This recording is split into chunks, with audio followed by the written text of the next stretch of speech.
Game Corner, where I, your host, Rabbit Drew, and this is another episode. Oh, I should. Dang, I got ahead of I got ahead of my own foot here. Welcome to another episode of Terrible Game for Awesome People, where I, your host, Rabbit Drew, provide you awesome people with terrible gaming, so you can mock it. Life is as... Welcome, anyways, to another episode. Yep. Hey, Shashan, I'm talking here. Anyways, welcome to another episode. And yes, you're reading that title correctly. It is indeed time for the new patch has came out yesterday or the day before, I think it was. And so now we're gonna head back to Amphoreus. That way, I can make sure my story I stay up to snuff with story mode for Honkai Star Rail, because trying to constantly keep up with that jazz is a pain in the knickers. Trying to catch up on it when you're like 2 or more patches behind is a pain in the knickers. So that's what I'm going to do. And then I also got an event on is in the Zone Zero. I'm gonna probably start on it later today, but not on a broadcast, I don't think. Cause it's gonna take just to do this whole freaking thing was gonna take quite some time. In the meantime, though, let me go ahead and while I'm waiting for people to bounce in here, they can just hop in here once I get the action started. All right, let me go with yeah. I still got one more Echoes of War. Let's go.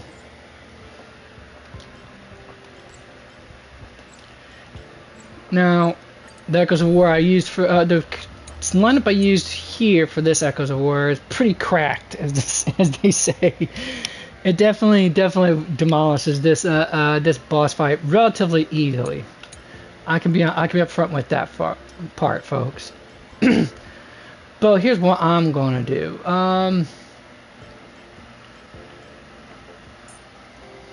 I already done used my archer setup so many times now at this point that it's become stupid, honestly.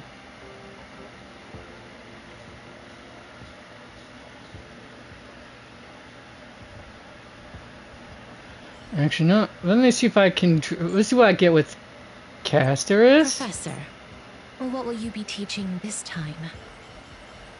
Ho ho.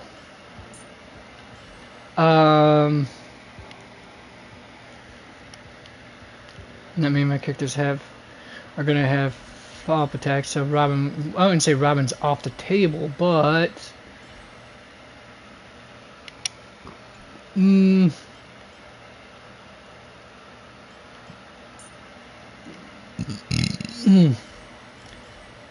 could use Jing Liu. Yeah, I'm gonna go with Jing Liu, see how that rolls out.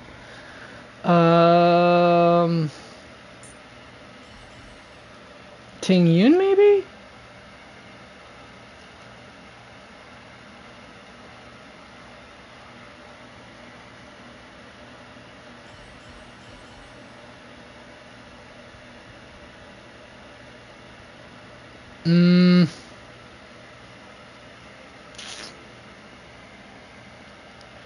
I'm trying to really think hard here, folks, on what I should use for this particular setup here.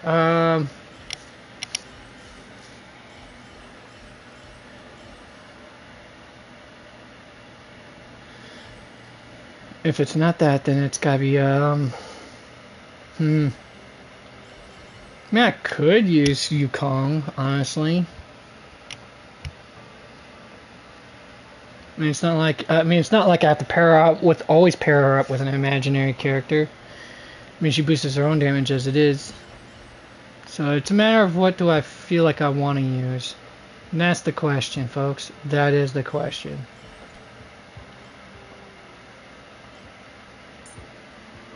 Yeah, let's do it. Okay,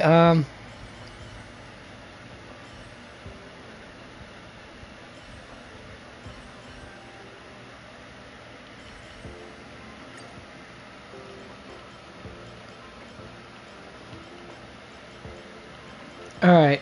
Now, mind you, I managed to get Jing Yun about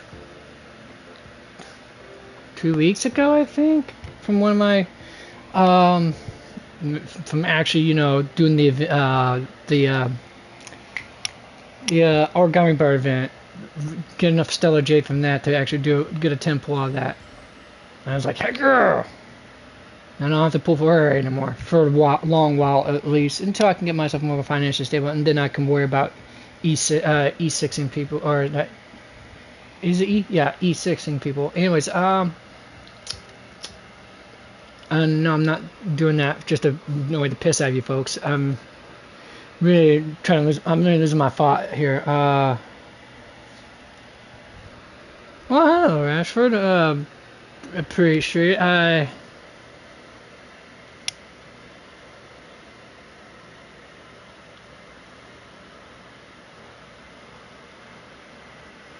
Not sure what I would need to add you on Discord exactly.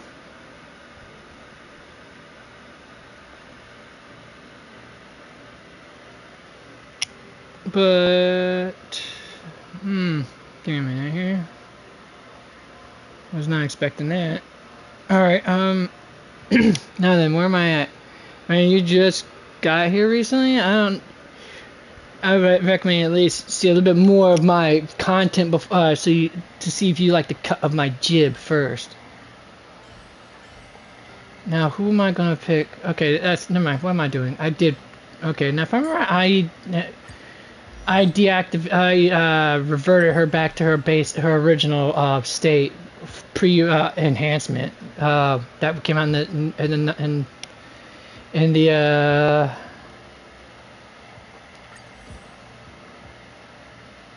anyways, so yeah, wait, do I have decent setup for you as far as going on?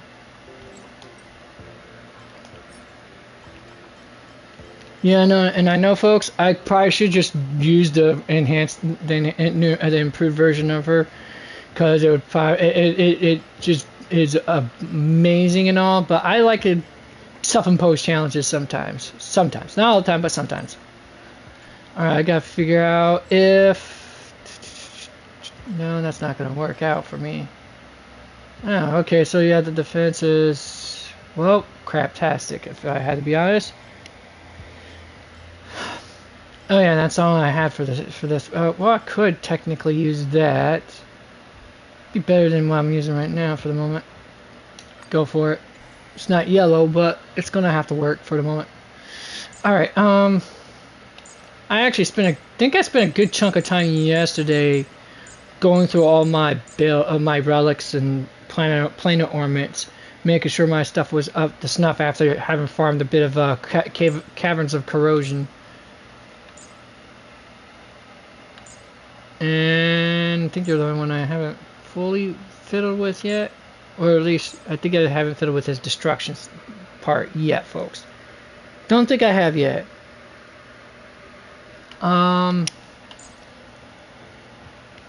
Got you set up as well as I want you for the moment. And what's this again? Ah, right.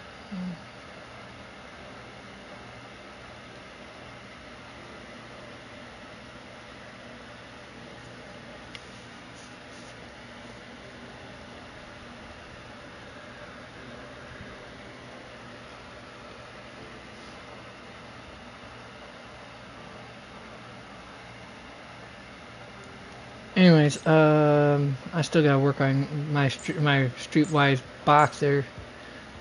boxing set. I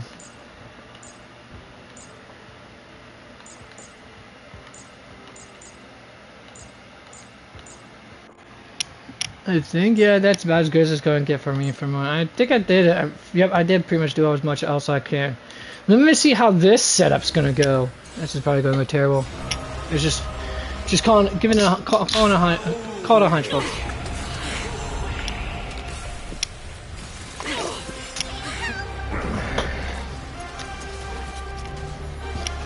Brave the wind.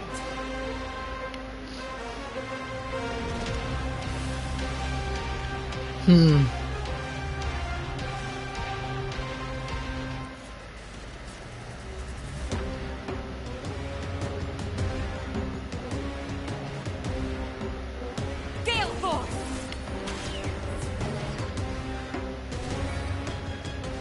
I wonder how bad this is gonna go with casters on this field here. Please, wilt here.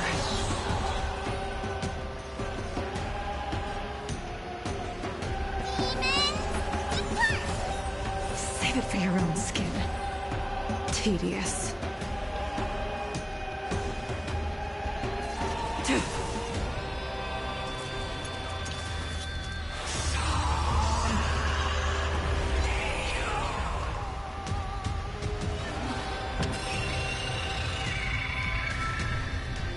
Pilot spirit never dies. This is it! Please cherish the time before your soul withers. I grant you this, as you wish. Embrace new life, Pollux.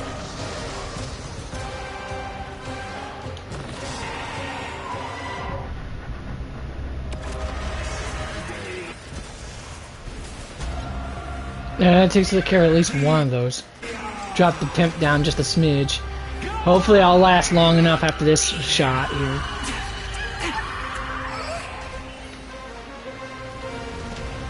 Apparently I did.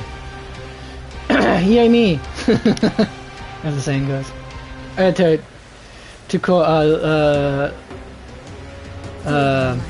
Dang it, what's the character, that girl's name from, A blade of moonlight.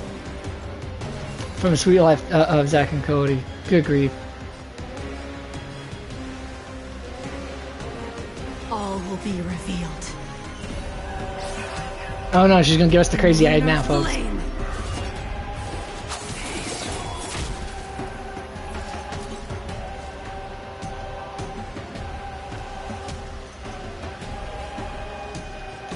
Alright.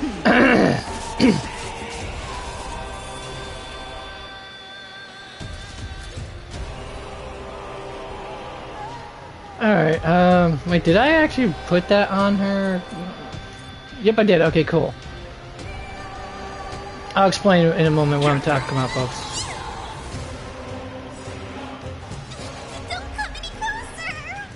Move aside, amateurs. Fiends or devils, I'll crush them all. Pardon me.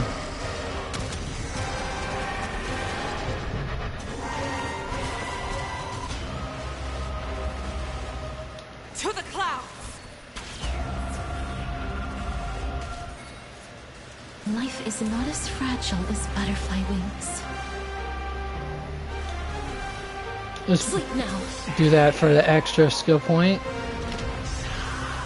You found someone your own.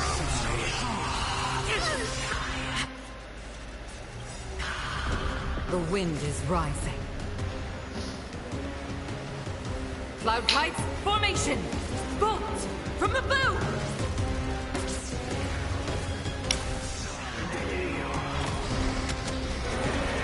And now that's going to work on its own. In the meantime. Meantime, chow time. We wish that death may protect us.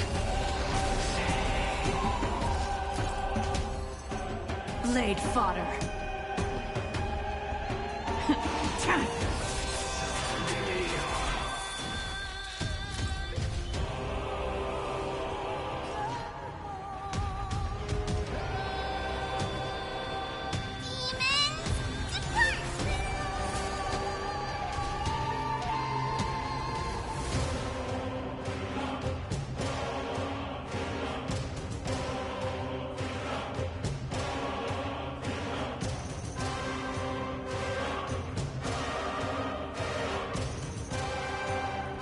This is it!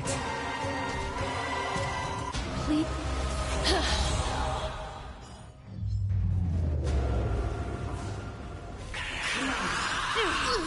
Watch You yourself! found someone your own.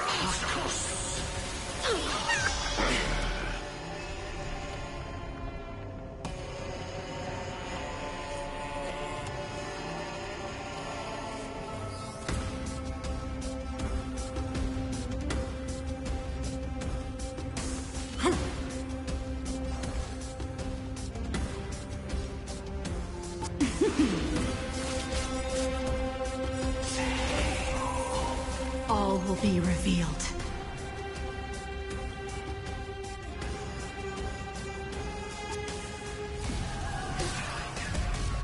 In lunar flame!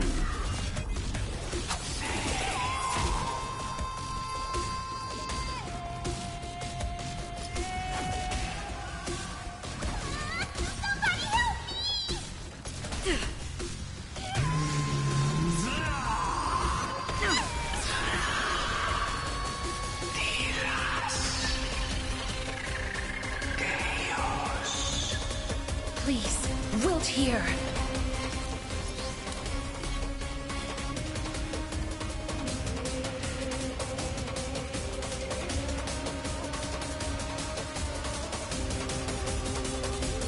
To the cloud!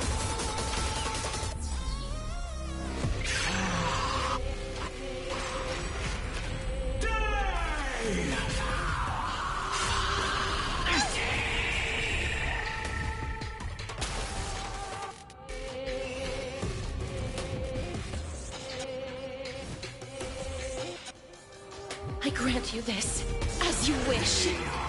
I'm okay. Ready for death!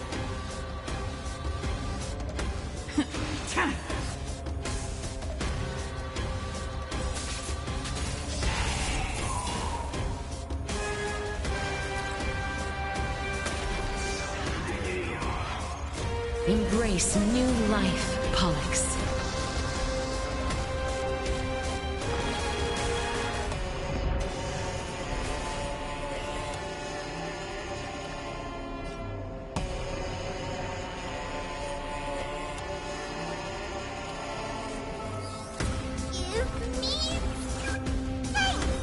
Save it for your own skin. Stay the course.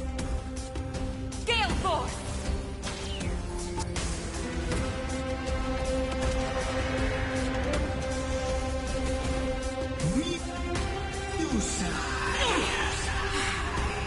The wind is rising.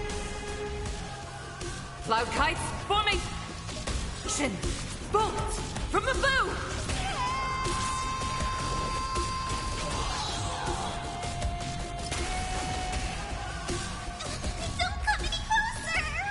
Move aside, amateurs. Fiends or devils, I'll crush them all. Can't kill me.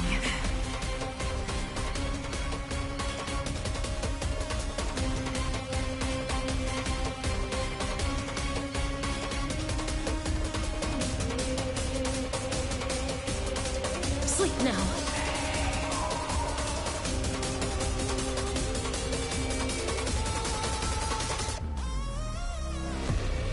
Get them. Stand down and I'll spare you.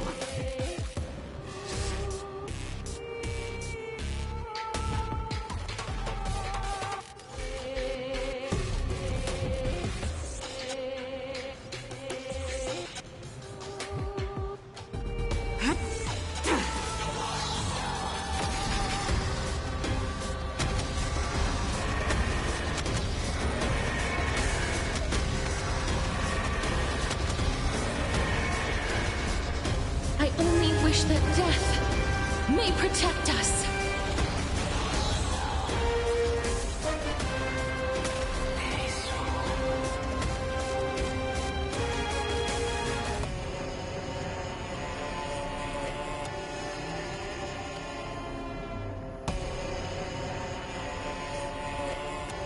This is it.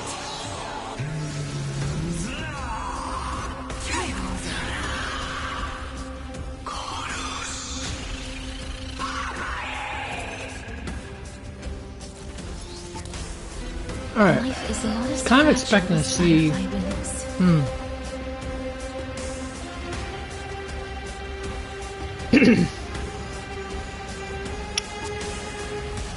Alright, now, so, folks, this is what I got for my, I know this is technically Bailu's, signature, like, home, but I figured Ho-Ho could probably, trigger the additional, you know, damage, the additional damage, well, I wouldn't say trigger the additional damage, can make the additional damage bigger than, Bailu could. But I don't know. I haven't been seeing any addition numbers here. As you wish. If that makes sense. Fleeting light, roaring flood.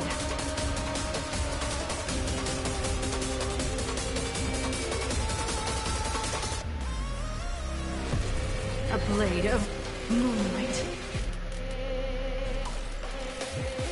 Maybe you have to actually do active healing? I don't know. It's just whenever the wearer heals the ally.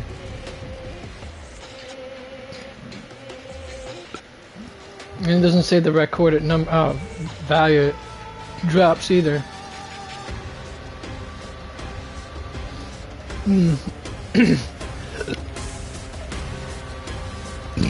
So I don't know what's going on here. Alright, well, I'll figure that out later. But first things first.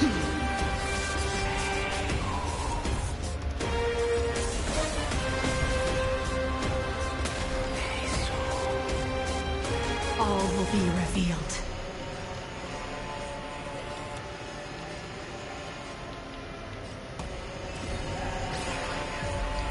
In lunar flame. Maybe I can do this. Give me strength. A pilot spirit never dies. To the clouds!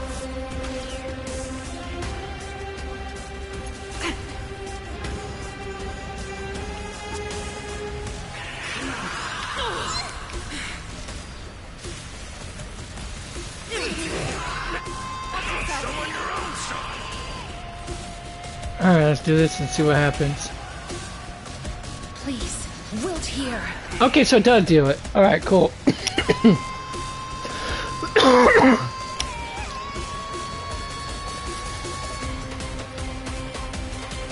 The wind is rising.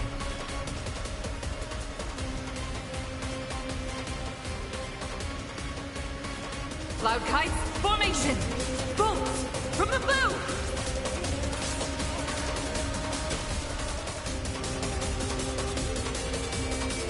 Alright, let's do this then.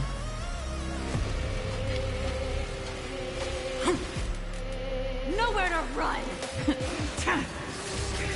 Oops, I meant to do that as the middle one. Whatever. Of course.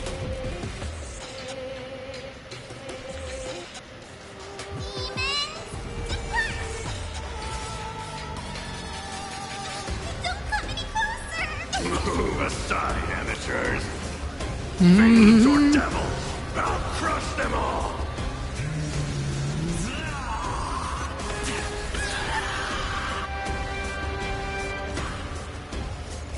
Embrace new life, Pollux.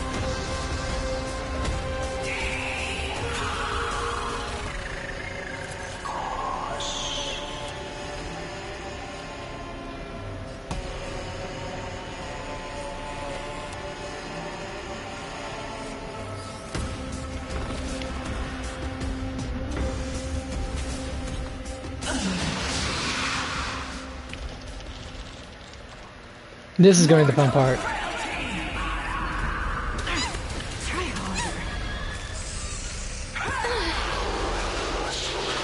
Please cherish the time before your soul withers. Dead souls, return to dust!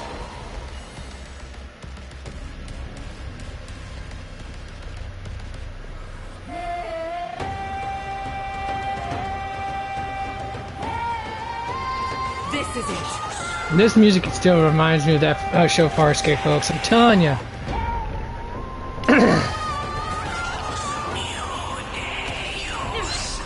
Watch yourselves.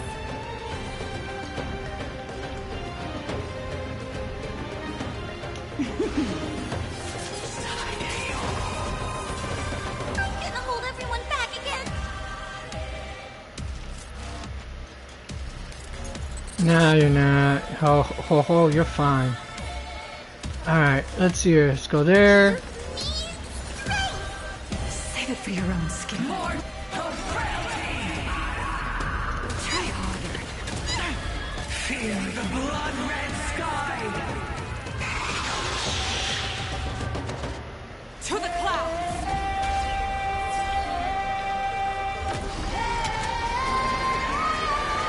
Now to let the dragon roast them.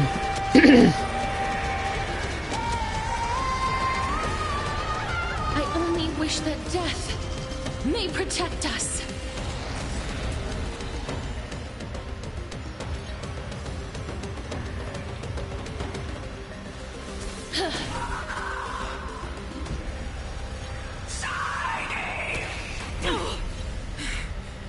And she got some serious upper body strength. She can wheel a side like that. A side like that, it's gotta weigh. Let's see here. Let's see here. This side, for her to wheel it like that, man, that size, based on its size, I mean, based on its length, the handle itself has got to be maybe 5 pounds, probably tops. But the blade, though, that's got to be a good extra 15 easy, maybe 20. An endless lifespan is just a bitter wait for insanity.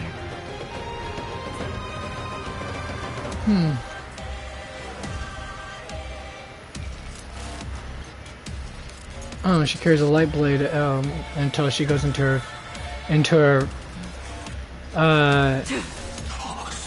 Caesargy stance, I think it was called. Yeah, it's CZG or CZG, CZG state or spectral transmigration state. That's when she uses a big, a broader blade, I guess you could say. Stay the course. Gale force. I forgot to do this part, didn't I?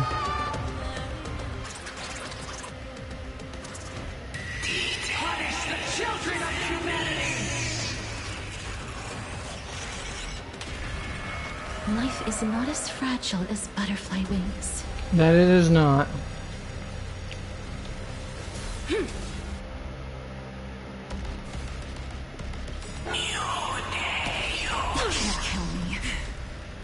The wind is rising. Cloud kites, formation! Bolts from the bow!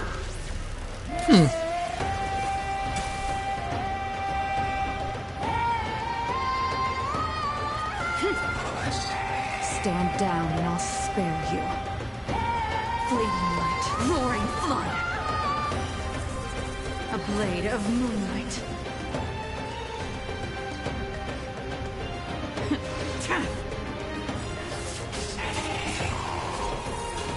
All will be revealed. In lunar flame!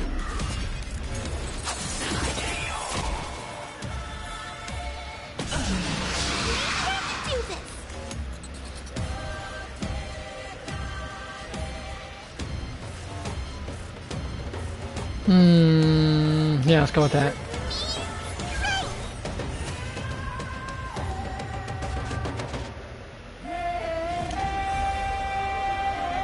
Please, wilt here.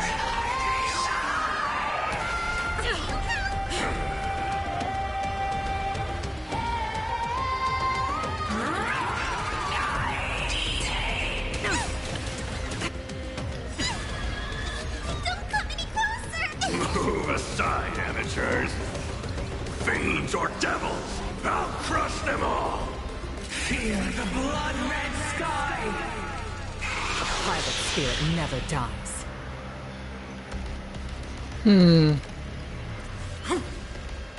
Nowhere to run!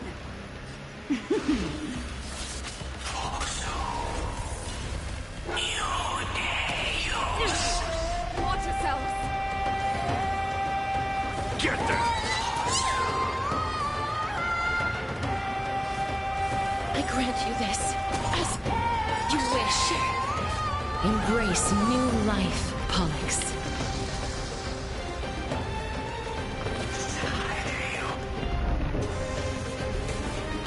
History, love and twilight.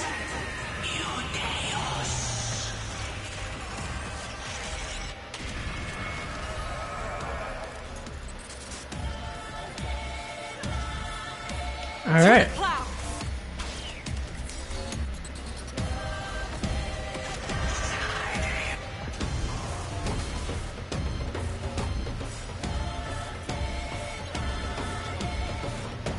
The wind is rising. Cloud kites, formation! Bolt from the bow! Pew! I mean, my Yukong does hit hard, folks. My Yukong does hit hard. To say the least. I'm gonna hold everyone back again. Nah, you're fine, ho. You're fine. Trust me on that. Please cherish the time before your soul withers. Dead souls, return to dust! Try harder. Crushed and torn! Stay the course.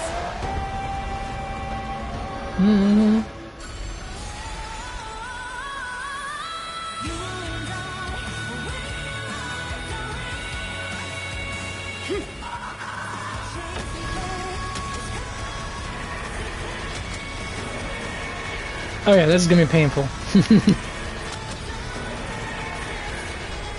I only wish that death may protect us. It's like I perfectly timed that for an AMV, folks.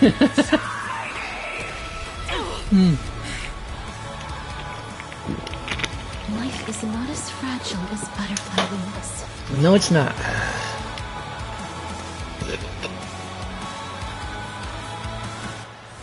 Please, wilt here. Unworthy of my time.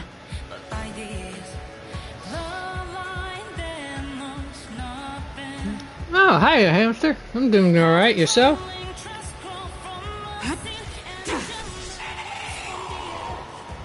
The pilot spirit never dies. This is it.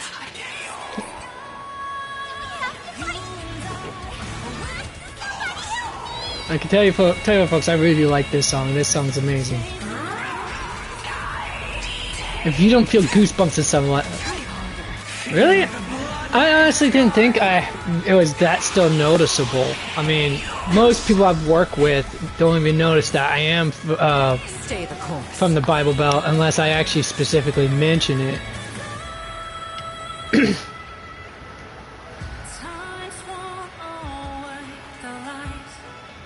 force!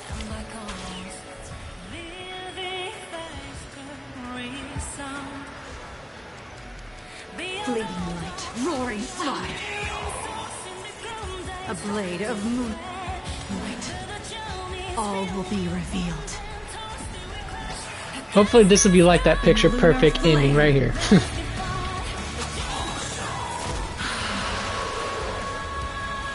That is the it's a 3-stage fight, but it's supposed to be the embodiment of the Sky Titan. What was the name? What was its name again? Aquila. I explain more, but and if you haven't gotten that far enough into the Amphoreus story, I would rather not spoil it for you, unless you. But if you feel like you want to spoil yourself, go ahead and either watch my, I think it's still my past VODs, where I actually, finished that leg of the story. Wait, what is this right here? You know what? That actually would work somewhat right there for one of my characters. Okay, I think. Alright, well then. Oh, you don't play the game yet at all? Then what brought you here? But long story, but the spoiler just a little bit for those who probably just hopped in or just watching this and haven't actually, gotten that far ahead. Long story short of it is basically, it was the current Sky Titan was originally one of the humans who actually sued the previous Sky Titan, and she basically grew disillusioned with humanity. She thought by slaying the Sky Titan that she would break the fervor zealotry of her people, but unfortunately it The only thing it did was turn their zealotry and devotion from the Sky Titan to her. So, after becoming disillusioned, she decided to give up her humanity for divinity, and that is the result of that. Zealotry. Z-E-A-L-O-T-R-Y.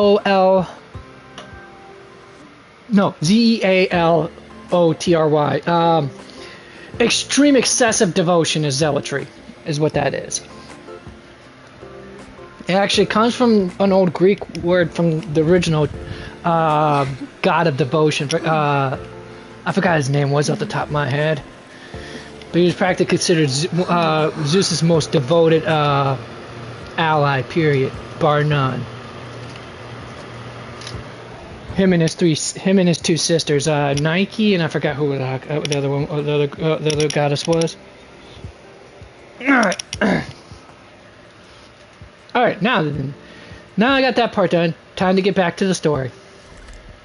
Pick up where we left off. Like, what? 4 weeks ago? This place is rich with the sweet Roughly. scent of flowers. Can we stay here for a while longer? Alright, now then, switching up to you. Alright, switch your path to match the story momentarily. Actually, I could probably leave you on this. Although, this path doesn't get used as much. Most people don't use this path as much as the others, so why don't I switch it to you?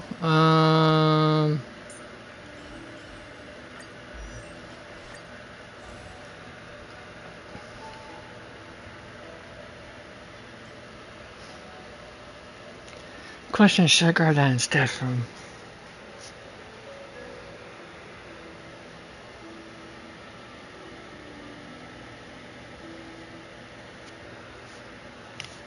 Yeah, they tend to usually go pretty hard into those. It's kind of cool. And we show Western games would show half as much interest, honestly.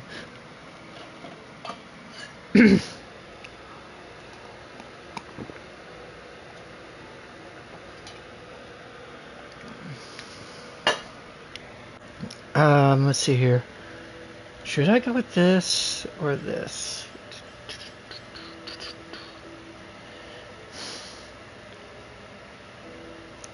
I mean, 15% crit rate increases. Nice, though. Let's see here. I'm not losing any crit right off the bat for it, so... Oh, let me find out. I know I haven't equipped a saber with a light cone. What's your crit rate at the moment? Okay, yeah, that makes... Okay, let's do this. Take that from you, or I may not. Hold on.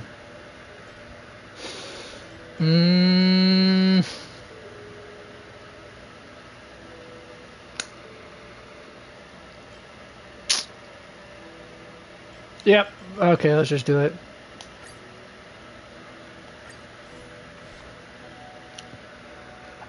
And then pop it off back to you. There, on the fall of the Aeon.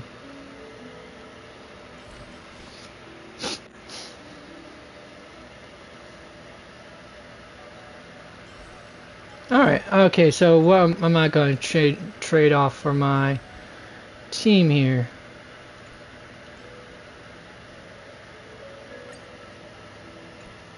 Alright, let's see here.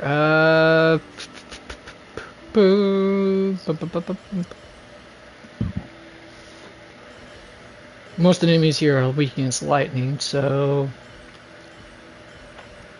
we can add her. Gotta have some sustain in your group, so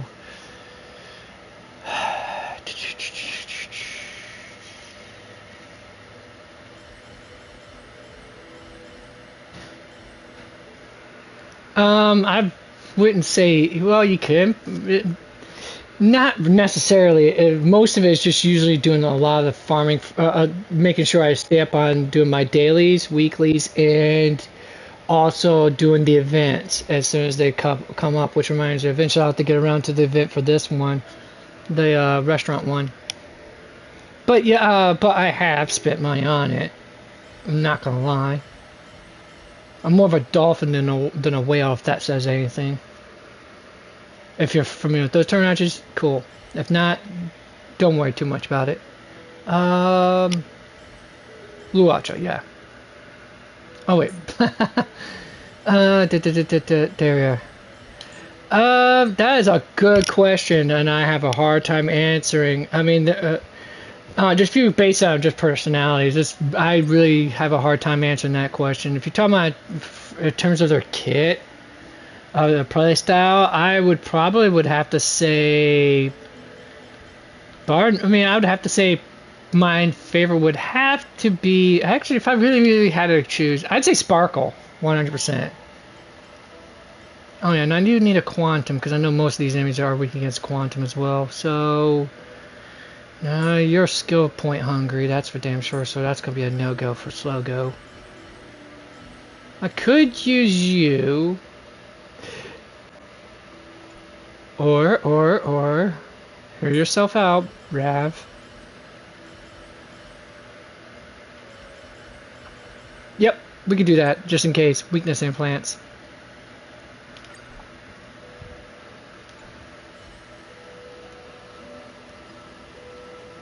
Alright, time to talk to Cyrene about the future plans, and let's go! Then after that I gotta go... Hello. I gotta toss my, go clean off my dishes. Your surprised expression is just like what the memories recorded.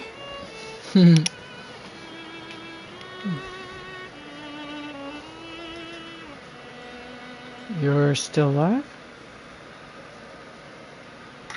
Is this a new way to chat someone up?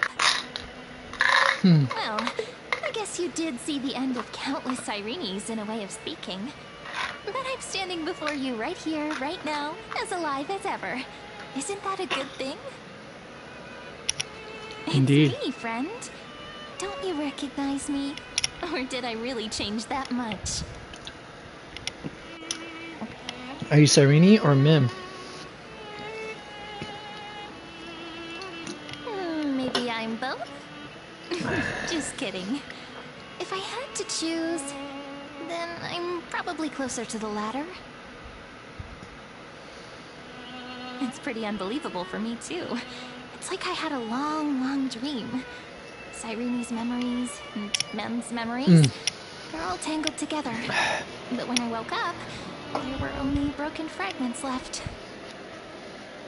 I can't remember what happened in those 30 million cycles, but I remember what you did for this world. Like, didn't you wish for me to turn into a pretty girl back at the Grove?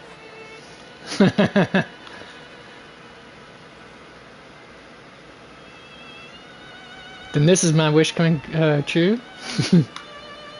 Of course I was going to use that phrase. Isn't it amazing? It's like a seed finally grew up and became a flower. And I'm definitely as cute as a flower now. Damn, her character personality so reminds me of Alicia from Honkai Impact 3rd. I swear. If you guys haven't played that game, I highly recommend it. Great story.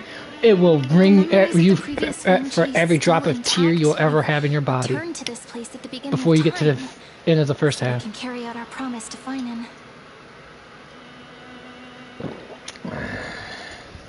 The descent of Iron Tomb may be looming over the horizon, but we still have a chance to change everything.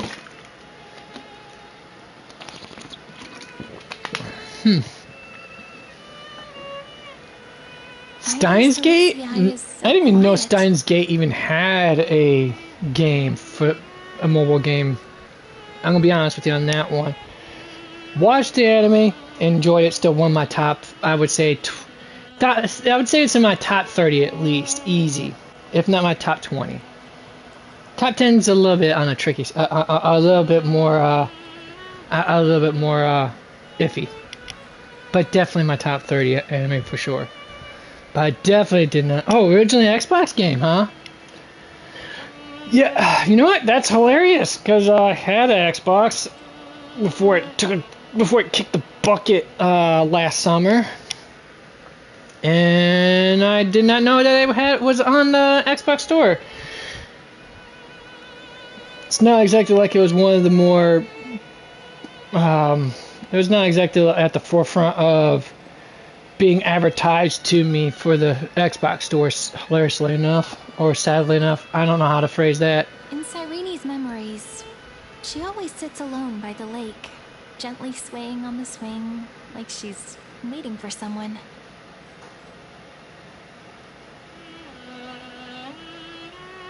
Who's she waiting for? I don't know. It sounds weird, doesn't it? It's something that happened to me, but I'm talking as if I'm an observer. But that's just what those memories are like. Vague and unclear, as if encased in thick ice. The only things I remember are the days I spent with you. Amphoreus will fall into an ending of destruction after the next Era Nova. But those stories went out of fashion ages ago. In a proper romantic epic, the hero's supposed to foil the villain's plot, right? Alright, now, give me a second, folks. Go and take care of those dishes now.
Alright.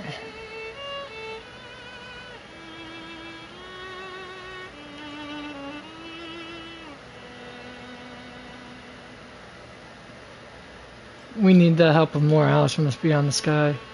That's right. We now know that sealing off the sky wasn't Aquila's actual intention. Lygus is the mastermind behind it. The one who's trying to control everything. How unforgivable. But I still feel a bit anxious.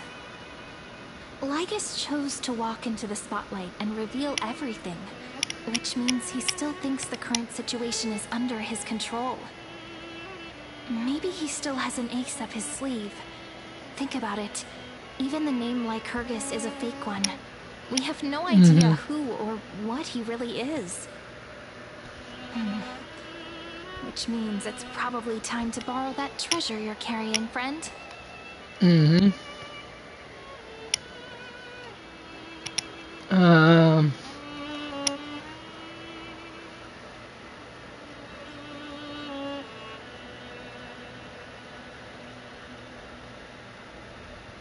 Make a wish to Stella and destroy Lygus. I just gonna do it just for the jollies of it. Wouldn't that be a waste? Dan Heng specifically said not to let you use that power. Please don't take that risk. I'm talking about the chronocognitive anchor. I knew she was just talking about. Didn't that Intellitron friend say, when required, it can also serve as a bridge for communications between the internal and external world? ID Silicii is a little village enclosed by time. You know what? That's a good question. Contact the outside world from here. That's a very good question. Oh crap. Nature's calling. Be right back, folks.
Alright, there, I'm back now, folks. Alright, let's continue on. But as far as number of Stellarons, give it a try. so far I've come We across, should at least tell our friends from beyond the sky that you're still in one piece. let's see here, if you count the one that you're carrying as the main character, Charles, Luofu, Shinsho Luofu. 4 we've come across so far. If I'm counting that right. Soon that Stellaron is also affecting this world. If it is, it'll be 5. We need to find a well-hidden spot. I mean, depending on your definition of interacting. If you're talking about actually going up, touching it, and all that jazz, then no, 0. If you're talking about and doing things like either sealing it and all that, 2, 3.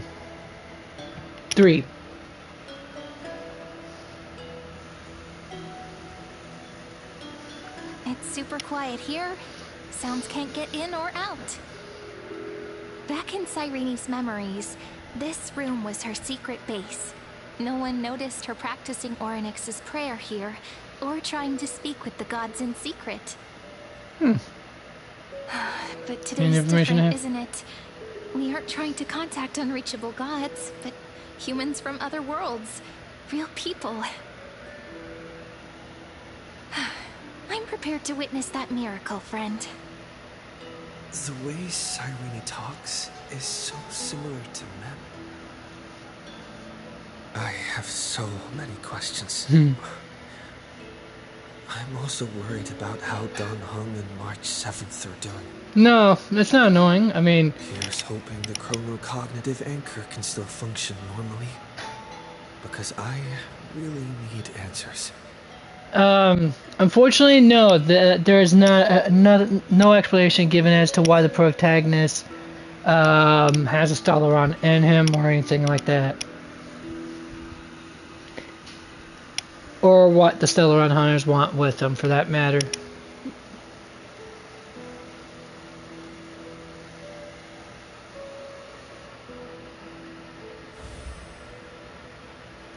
Signal strength, 14.8%. Dialogue window, 16 minutes, 22 seconds.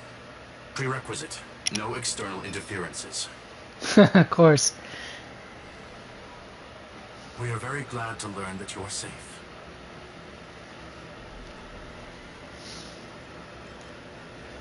Herda, you're here too?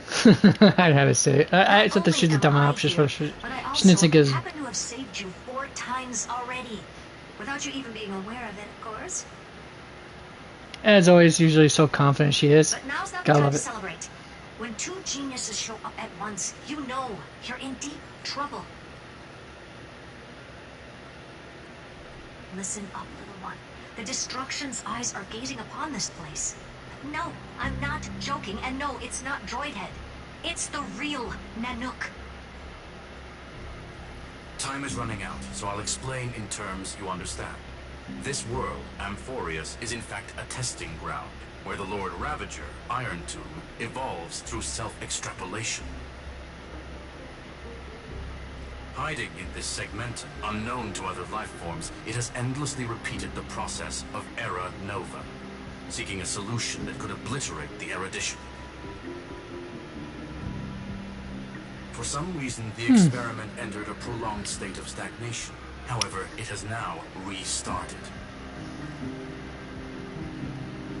Prediction. If effective intervention is not performed, Iron Tomb will complete its self-coronation in 14 system hours and initiate its plan to destroy the entire path of erudition.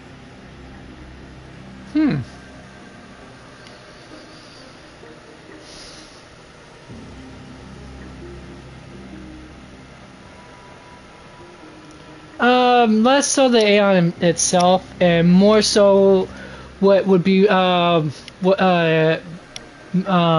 Lord Ravager. In this case, this Lord Ravager happens to be originally was originally a, I guess you could say, a body part of the Aeon of Erudition. It's a long, complicated story, but the gist of it is, when the Aeon of Erudition was, I guess you could say, when it was formed, created, birthed, take whatever word you want to use, it had 4, I guess, neural nodes that helped supplement it until it's capable of surviving on its own. And then they formed which are called scepters, and then they were scattered across the cosmos, and then forgotten about by Nos, the Aeon of Erudition. After that, one of them, which is created a test. Yeah, it is really deep. I mean, Mihoyo's lores for their games are ridiculously deep, dude. But yeah, so anyways, and then one of those nodes became self-aware, I guess you could say, was angry at its abandonment, and decided to try go into a long, decided to use a world as its testing ground and extrapolation to figure out, to come up with a way to actually, well, to destroy the erudition, and then during that process, the Aeon of Destruction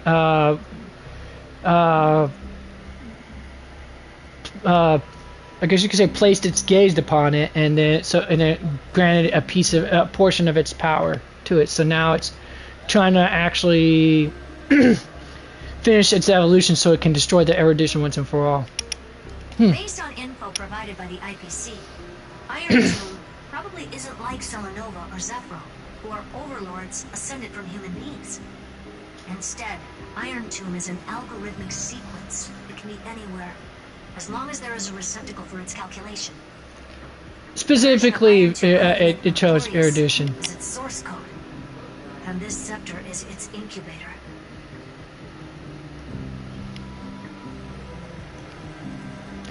The best, I mean, if I had to really dumb it down to layman's, dumb it down even lower than layman's terms, just think Skynet but on a cosmic scale, if that says anything.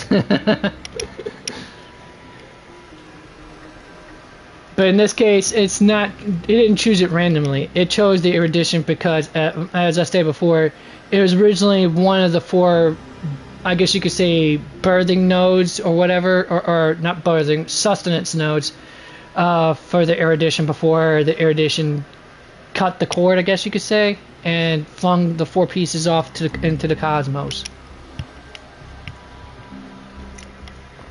Hopefully I'm making sense. So for revenge, yes. Exactly. Revenge for abandonment. The possibilities are endless. Breaking down interstellar communications, destroying the synesthesia beacons, returning cosmic civilizations to the Dark Ages, or even starting the 3rd anti-organic war. Any of it would be able to bring the cosmos to its knees. Simply put, it will tilt all sciences and technologies towards the destruction. And since Nanook glanced at this place, it means they are being dead serious. 14 systems is no time at all. Yep. Think of it as the program having reached 99.98% completion already. And then it's over. Something in the shadows has been driving everything forward. It's the observer named Ligas. Speculation. He's the Scepter System's administrator. He wants Iron Tomb to break through the knowledge singularity. I don't know why he wants to do it, but he'll remove interferences at any cost. You're the only variable within this world, and you're the only thing he fears. So listen closely, little one. The speed of time is different in Amphoreus compared to the outside. Destruction is just about to arrive, but you can still play Deliverer one last time. And we gotta make it count, folks. The cycles have already been broken. You've entered what is theoretically the last cycle Amphoreus will ever be able to run. An Iron Tomb will break out of its prison as soon as the process of Genesis is triggered once more. But now there's an abnormality within the experiment. You know what I'm talking about. One of the model's 12 factors. That is one of the 12 demigods. Destroyed himself using the power of the destruction. I'm guessing she was fine on. Disappeared from the cycles the moment Nanook cast their gaze this way. That means World Bearing's computational logic is currently flawed and bugged. Yet it's the factor directly related to the process of Genesis.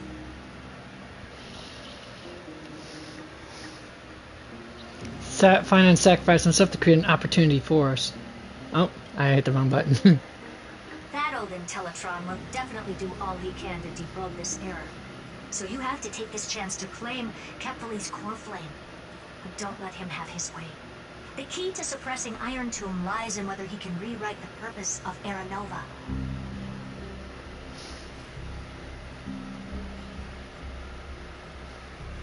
Oh, I thought I had on auto. There's one more preparation we must make. Lycus's behavior has been quite abnormal. He's never interfered in the actions of Titans or the demigods throughout the whole experiment. Deduction. The Scepter has an extremely strict autonomous protocol, restricting even its administrator. In Amphoreus, this ultimate protocol goes by another name. The Law Titan, Talanton. Law. They are the rules that restrain all things in Amphoreus. And it was the core flame returned at the very beginning of the last flame chase journey. So we got to prevent its Why return. do you have another little pink one next to you? Huh? Her path chart is... Is there something wrong with me? Never mind. Let's get back to the topic at hand. Don't leave us on a hanger like that. Come on. 1960, Month of balance. We'll be locking onto this time period to find Law. You can either meet the Titan, convince the demigod, or take the core flame by force. It doesn't matter what you do, so long as you bend it to your favor. We still I haven't would figured rather out how not you do the and last Don one. Hong got inside this world. So influencing protocol is currently our best way to stop Lygus, or to call for more reinforcements into this fight. Once you've got Law in your hands, we'll discuss our next steps. Make sure the core flame doesn't fall into enemy team. Hi. Oh, no, my dog's coming to attack me. What's up? Hi, puppers. Hi. Time is running out. Aw, I love you Please too. ask any questions you still have as soon as possible.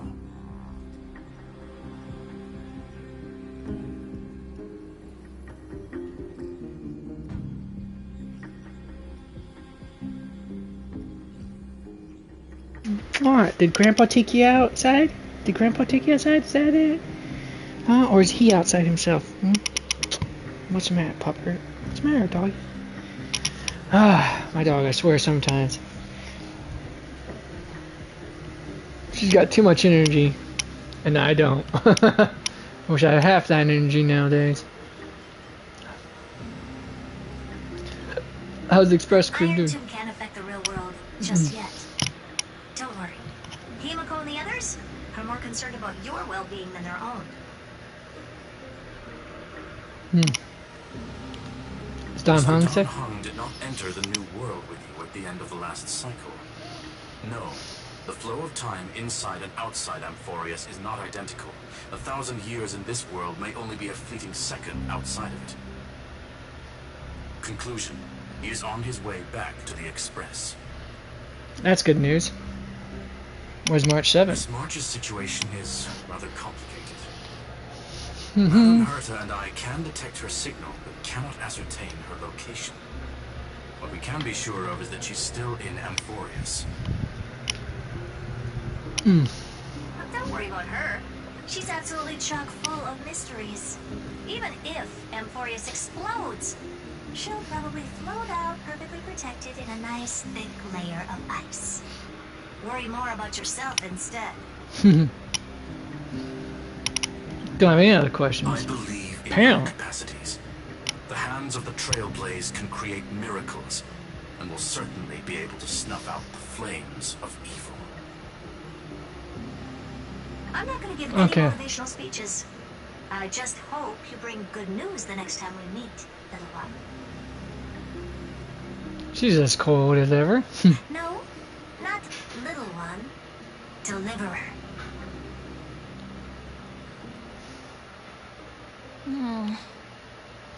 Those two geniuses certainly have memorable personalities.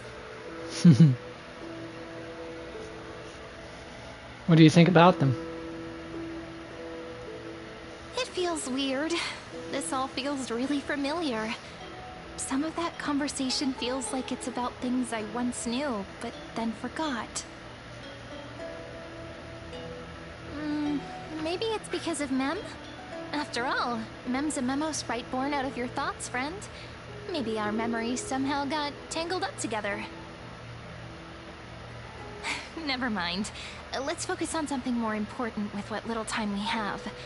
Just treat me as an ordinary girl with secrets, okay? Yeah, because ordinary girls always have secrets, right? Then again, Like it's one of the golden rules. 3960. Never ask a girl about her secrets. I remember that Talantin had already fallen by then, and the Chrysos heir who inherited From that accurate. core flame is named Saridra.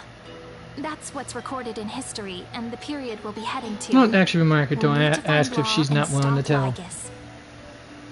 So, we've at least got a solid direction, right? Can you give me a little bit of time before we go? I want to pack some stuff. There's so much more I need to take care of in this form, and I'm still getting used to it. A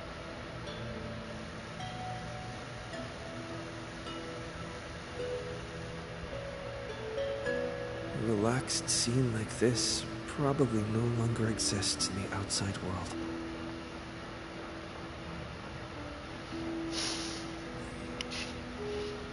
Indeed.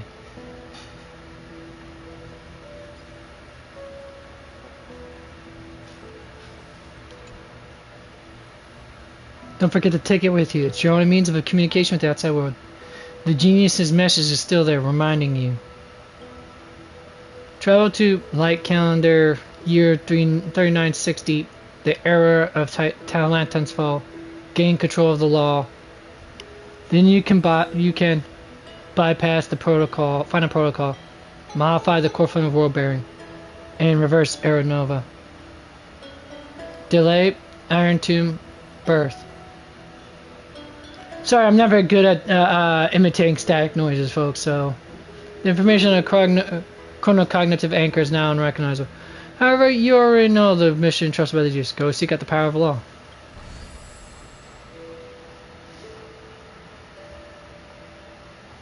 Should I head to the attic to wait for Cyrene? Or should I have one last look at ID's Elysiae? Good question.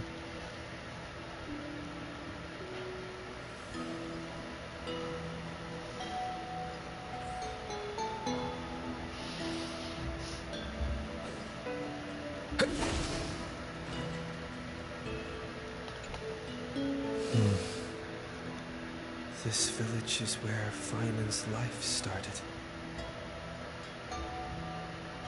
After 30 million cycles and 30 million failures, his burden is now in my hands. He said I will be taking over the responsibilities of world bearing.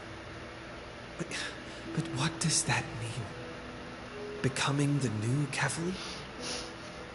Or forging a completely new path? That is a good question.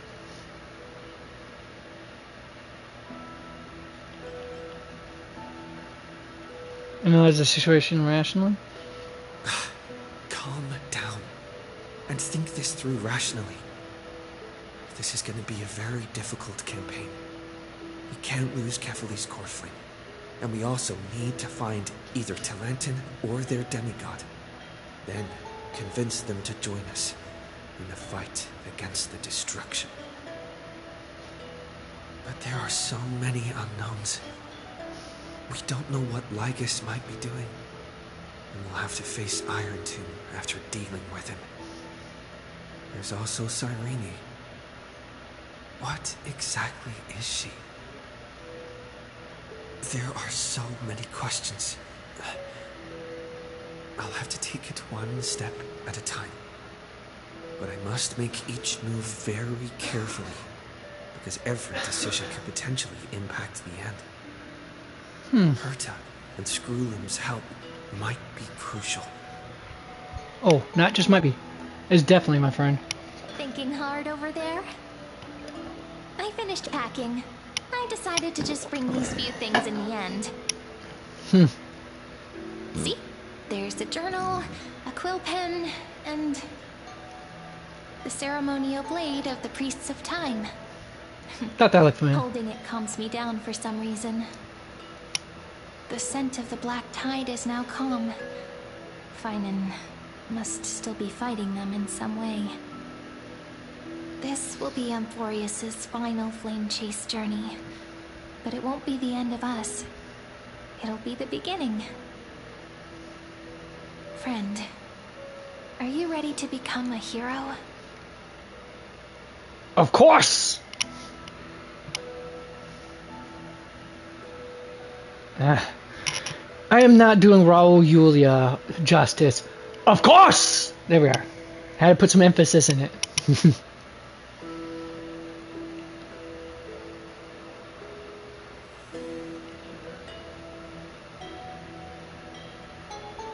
I still don't know how I should act around you. Treat me like any other friend you have.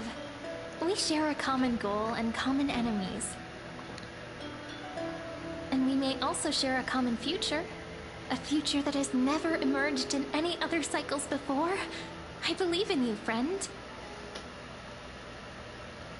If you still can't get used to it, just call me Mem like you did before. Just kidding. I still don't get why must be Are you me. worried that the burden is too heavy for you? Don't worry. Maybe the answer isn't as complicated as you think. You've seen how every person regarded as a hero in Amphoreus was nothing more than a flawed human. They were just at the right place at the right time when the world needed a hero. That's how it actually usually is for But heroes those and aren't coincidences. legends and stories. Just like how your arrival kickstarted Amphoreus' fate once more after a stagnation of more than 30 million cycles. It's the inevitability of being a trailblazer. A person's personality is their destiny. Your own hero's journey already started the moment you decided to board that express.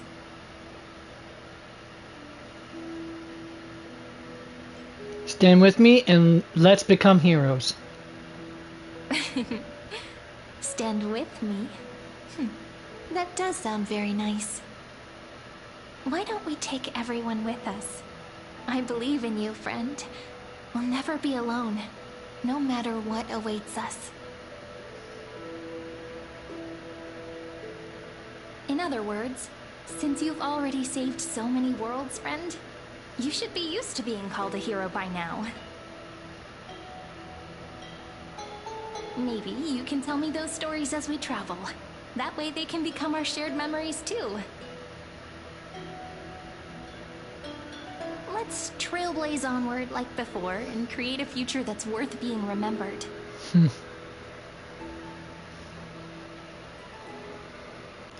That sounds nice. It seems you two are prepared to head out. Then you should indeed treasure the view before you. This is unexpected. For you do not have much time left to enjoy such solitary delights.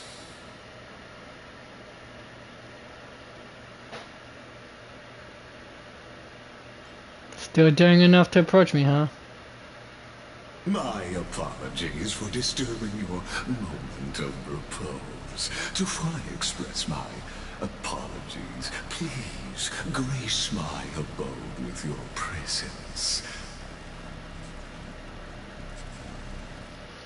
So I may demonstrate the full scope of my hospitality.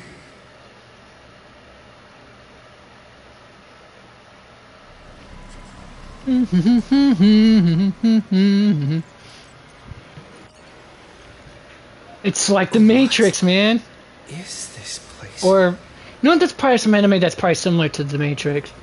At the very least, it's almost giving me dot hack vibes. Almost. Not quite, but, you know. Farewell, then. May we reunite in the new world.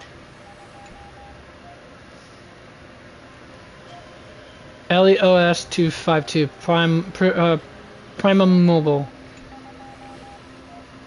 Titan Authority, Sky. Path, blank.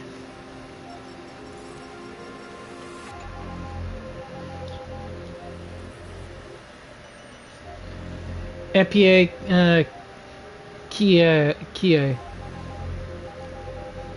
Kia.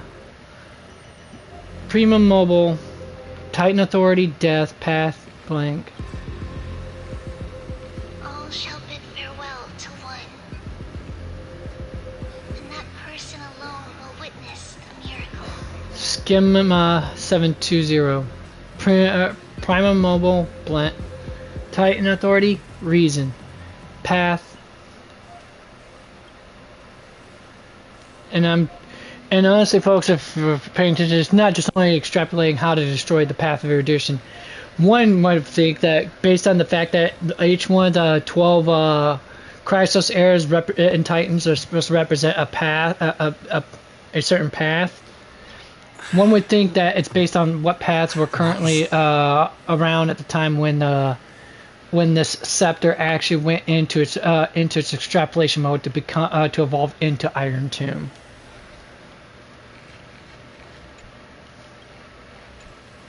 Authority Passage.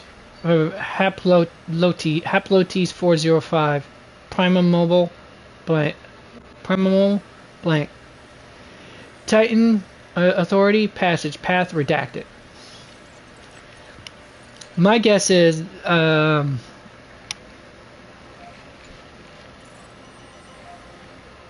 here. Oh, I didn't read that one right at the start. How did I miss that one? Alright. Polymos 600. Prima Mobile redacted. Titan Authority Strife Path redacted. I'm assuming the Strife one is meant to probably represent the path of destruction. Probably. The Authority Sky is probably meant to simulate the path of abundance, I would think. Death, probably finality, which is where everyone's speculating to be the final boss of basically Honkai Star Rail. Reason, of course, erudition. That should have been no surprise. That's a no-brainer there. Let's hear it. Skull PO 365. Primal Moment redacted. Titan Authority Earth Path redacted. I'm gonna go with either permanence or preservation for the path that's supposed to represent. Of the Dawn device never fades. Kephal's protection has no end. Kalos 618 Primal Mobile redacted. Titan Authority Romance Path blank. I'm gonna guess either the romance is harmony path or actually no, I'm thinking beauty.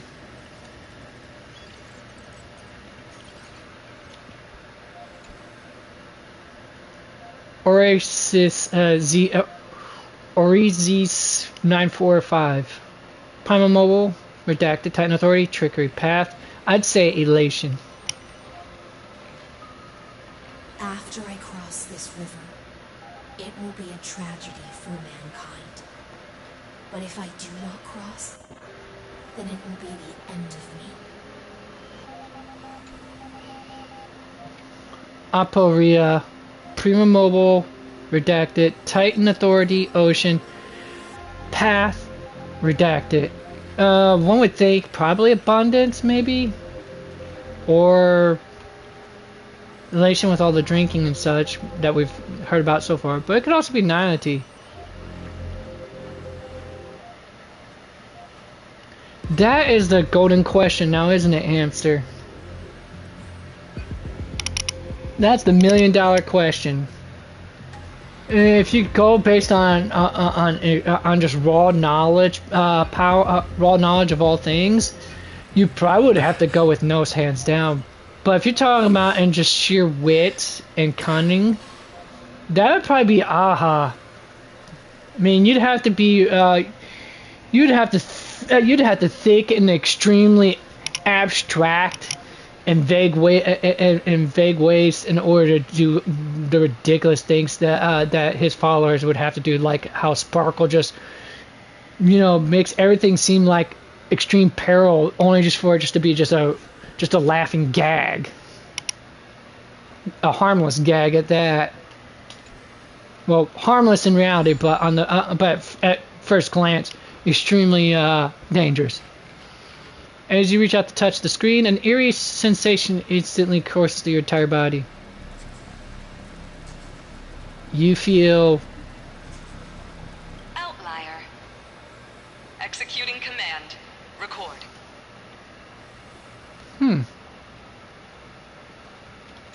Which is this one? Okay, that's another one for that we already did. Okay. I'm guessing this is the inside of the scepter itself. Looking at all these, I guess you consider its neural network, its neurological network.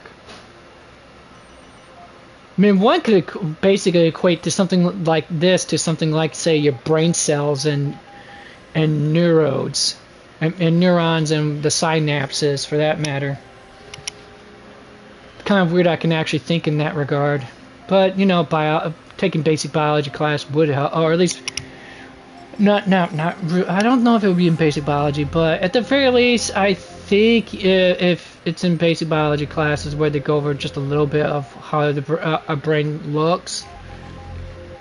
But if not, then at the very least you would probably would have been made to at least look at some anatomy diagrams and such.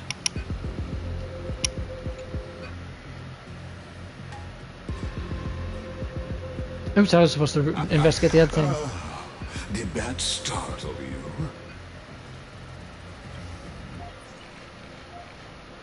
This is the intersection between Amphoreus and the real universe.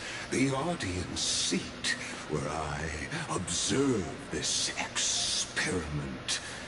You can also call this location the Exomyth. Exomyth. That's a terminology usually used in theology scholarship, if I'm right. Literary scholarship too, if memory serves me correctly. What you see is the true form of the eternal land and the 12 demigods after they've shed their disguise of legends. He's got here like he's like a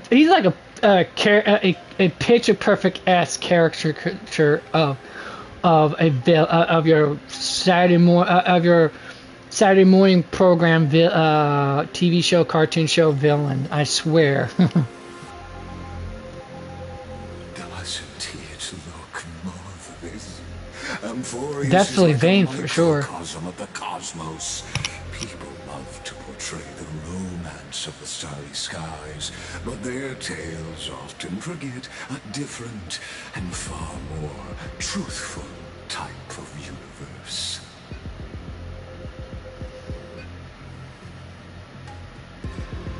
The moment ancient Antikytherians sketched geometric shapes on the sandy beach and recorded the first numerals and symbols on parchment, the universe turned into a silent equation flowing under the pen of these relentless decoders. Erudition. It was once the mother tongue of the Creator, the pen of divinity, and the first lyrical verse ever written by free will.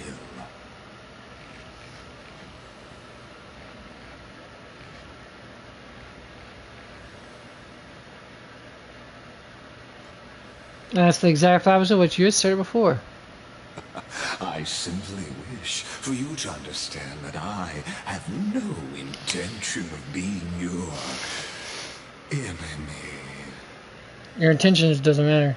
I have In this devoted case. myself over the long years to nurturing the scepter's extrapolations, hoping that the Prima Mobile would bud from within Mobile. it. Okay, I've been pronouncing it mobile. Mobile. And Forgot about now, that. my goal is almost complete.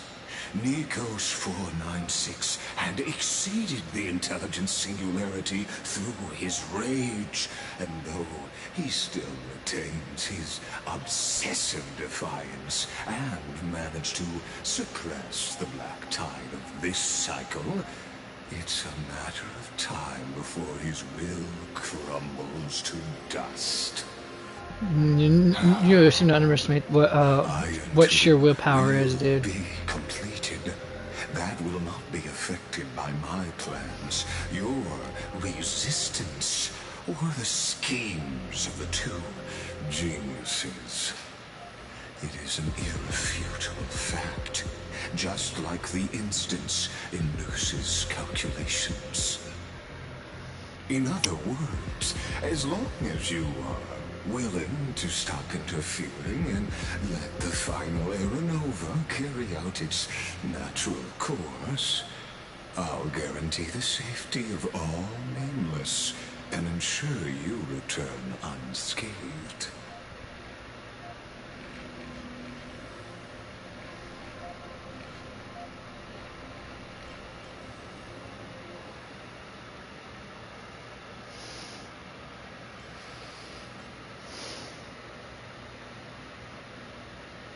I still have a friend stranded here. Yes, I am aware of that esteemed lady's whereabouts. Her real identity is quite astounding. If you decide to accept my proposal, then I will do all I can to send her back to you. You see, my hypothesis about March's real identity is she happens to be the original extrapolation for the of the program for the Evernight Ordnix. I know. What? We did. We went out. We went walking not more than an hour ago. What is your? I know. I love you too. I love you too. What, are you trying to take this time already? Is it? Is it really that time? It's almost, yeah, it's almost noon, isn't it?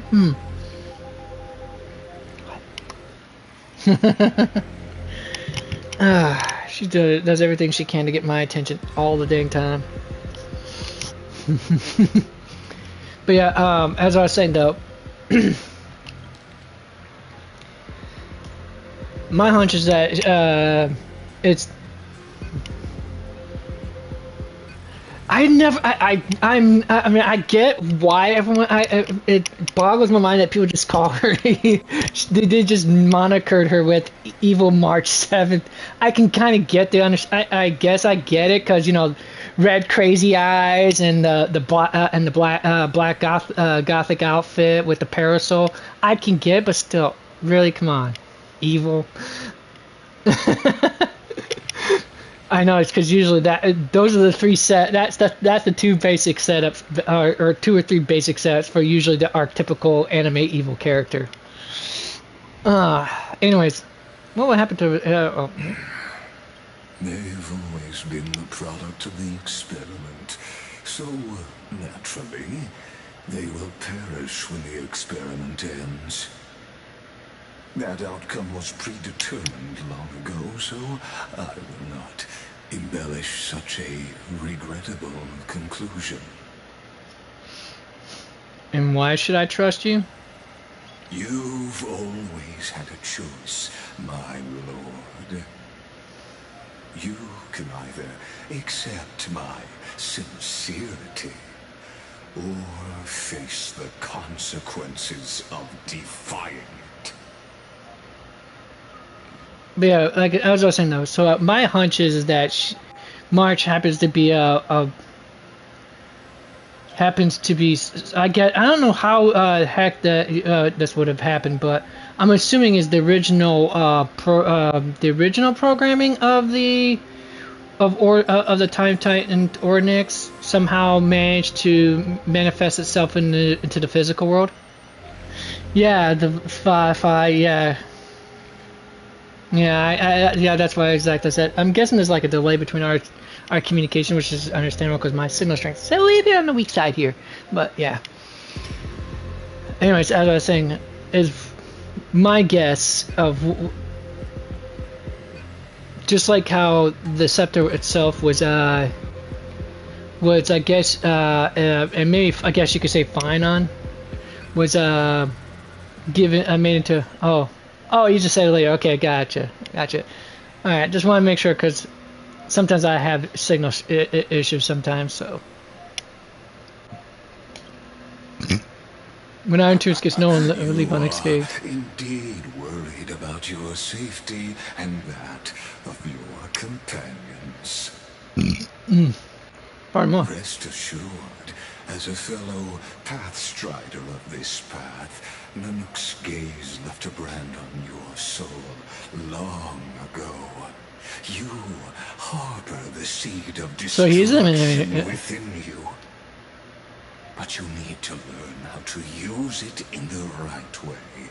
That vital knowledge is also my bargaining chip in this negotiation between us. For there are few in this world who are truly capable of such a feat. Hold on.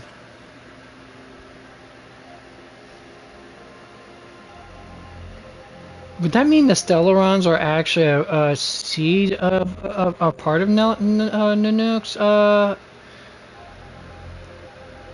power?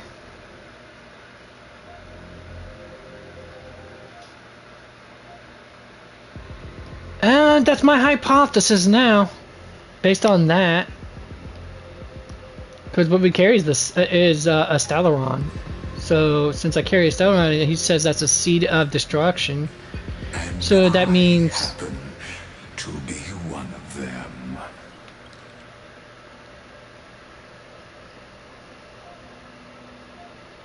That means the if my hypothesis is correct, yeah, that would explain why.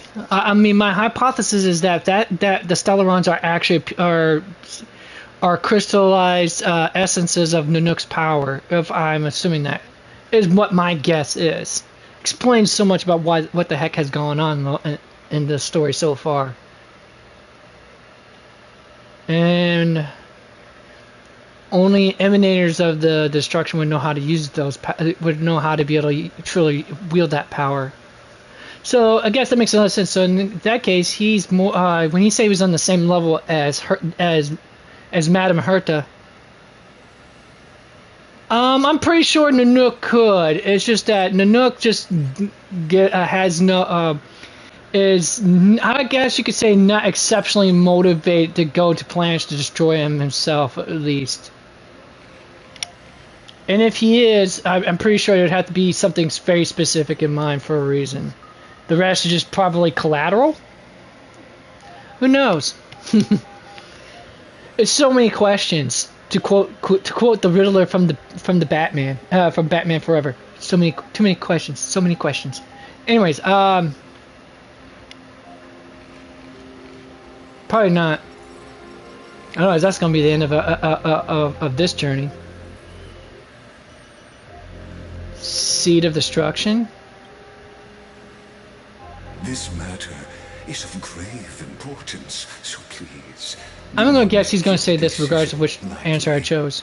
After all, the choice before you bears a 1 in 3 chance of elevating you to an unparalleled existence among the stars.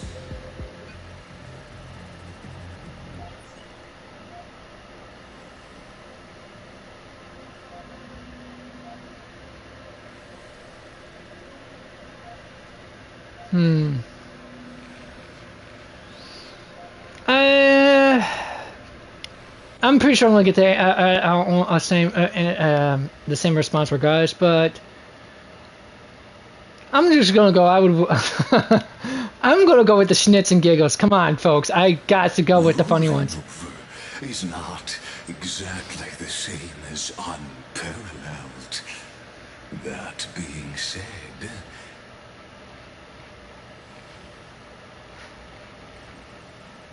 I now see the full scope of the determination in your words. You may now continue your travels.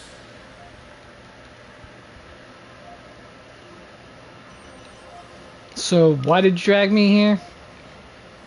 It seems you haven't realized something about this place. The exolith is the erudition's domain.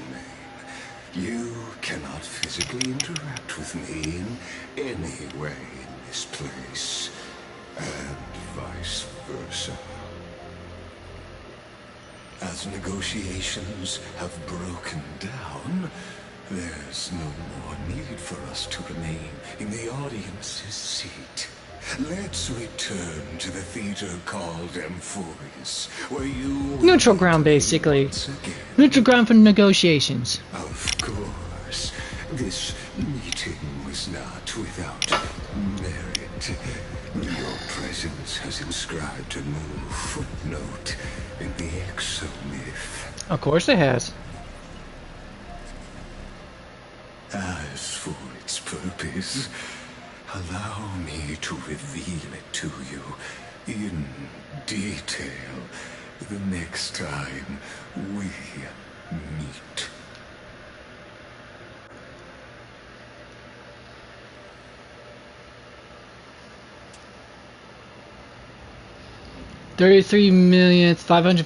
$33,550,637 eternal the flames occurrence. of war consumed Akama.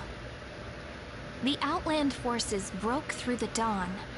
Golden blood flowed with greed, and enemies descended with Kefali's eternal slumber, painting the holy city's walls in scarlet. Its generals had vanished, and the elders prostrated on the ground. The throne of worlds kept silent to the pleas of the people.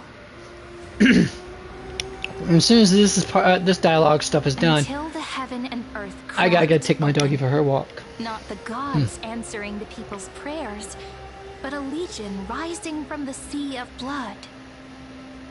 Dawncloud's spires fell in the sulfur rains, and the legion's commander stood atop the broken idols and roared. Compatriots, no more kneeling! Not to brutal tyrants, and not to dying gods! That voice Those sounds rebels familiar. have twisted the prophecy and ignited the flames of war in order to stoke fear in your hearts! A Chrysos heir she stood, divine blood soaked into the earth, quelling the flames beneath her feet. Their golden blood wrote of a tragic fate. Mine shall overturn it! Her crown burned bright, outshining the fires consuming the entire city. She raised her scepter high, and the people gazed in the direction she pointed.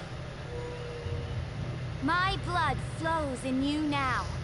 Heroic compatriots, follow me, and we'll seize the reins of fate. Drive the enemy from Kefali's dawn. Smother their flames with their own dead.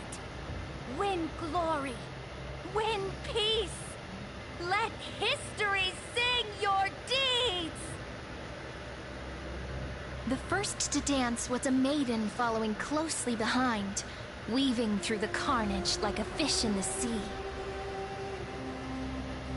The people, full of wrath, surged with her, forming a colossal wave, and the enemy hordes, drained of life, vanished into nothing.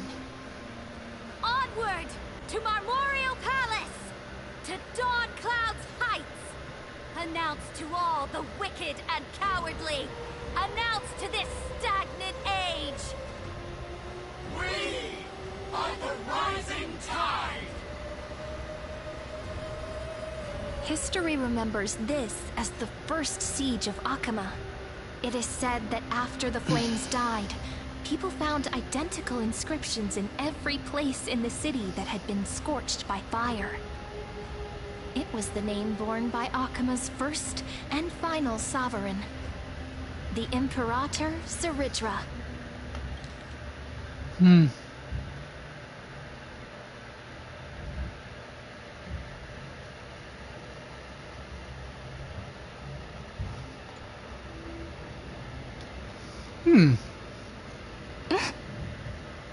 Friend, are you listening?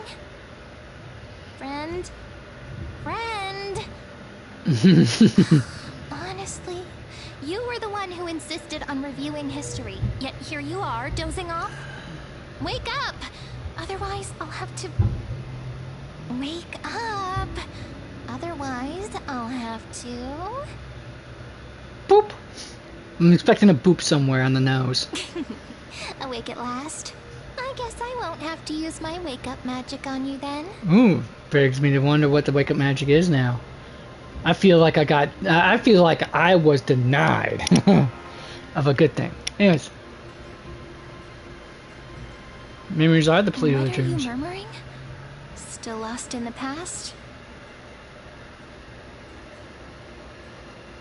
We've arrived. Wake-up magic is a nightmare. Temple of the Three Fates. If everything went according to plan, it should be shortly after. Sometimes it can be. Fall. I mean, depending on who's performing the wake-up magic and what their definition of wake-up magic is.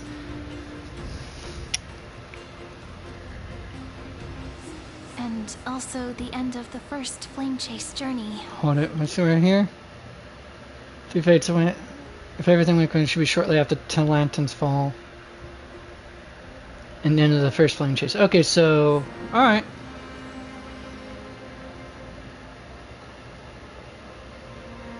The law demigod awaits. The first flame chase ended with the trial of Law. We must find the demigod and gain her trust before the core flame is restored. It'll be tricky, so let's pick up our pace. To Akama first. We can learn more from the crowds there. Massaging and... You and your butchers are not welcome here. Get out!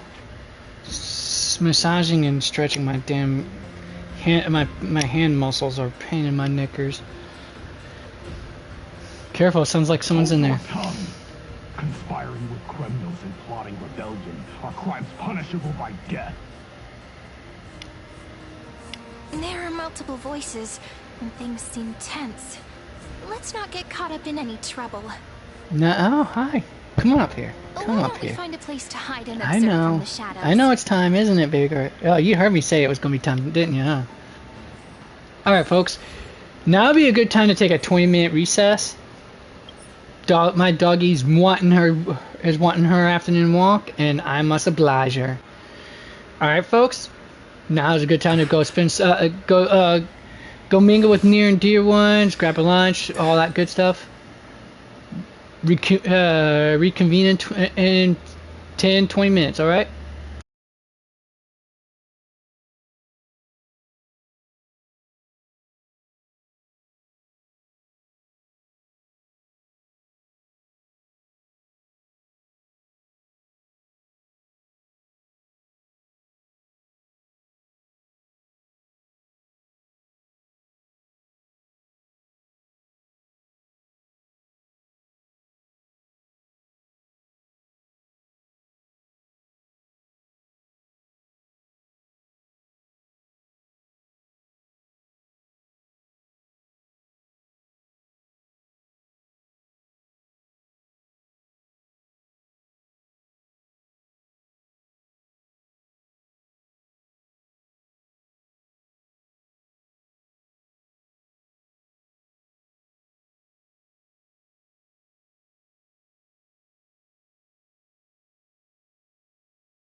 Alright, kitties, I'm back! Sorry, I had to try to do my best Crypt Keeper impersonation. If you know, you know. If you don't, that's fine. I recommend if you're an enthusiast for for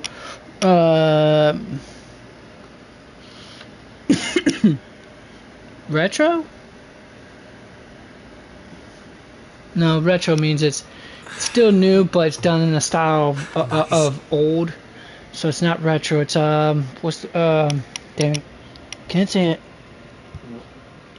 Antique movies from like the or shows from the 80s. I recommend you give a whirl with Tales from the Crypt, especially like horror. Good stuff. Sometimes nightmare fuel, especially for those who are easily with vivid imaginations. Unfortunately, yours truly no longer has that anymore. All right.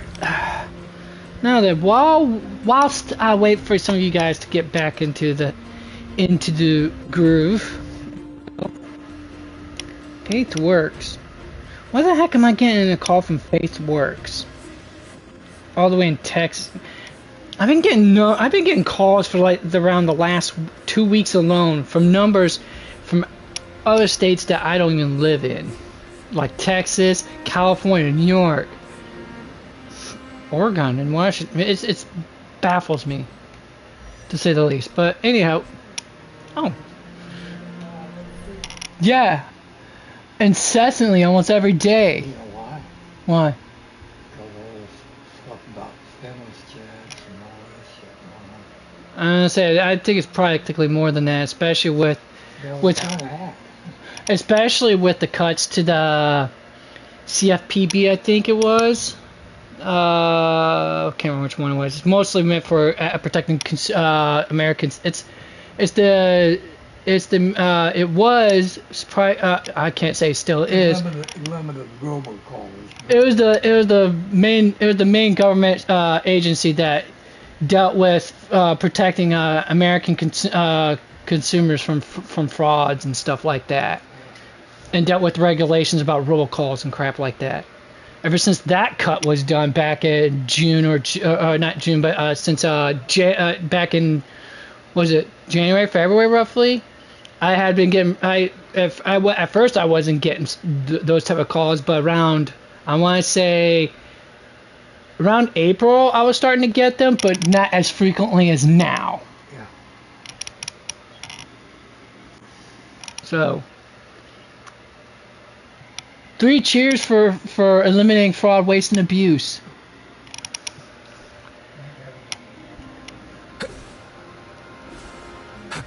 I'm glad you at least picked up the sarcasm. Because I tend to be full of that. A lot. Even more so in my last 10 years of being an adult. I have been more progressively cynical and sarcastic. It kind of, if the child me from ages 5 to 11 met me now, they would be appalled at what I have become, honestly.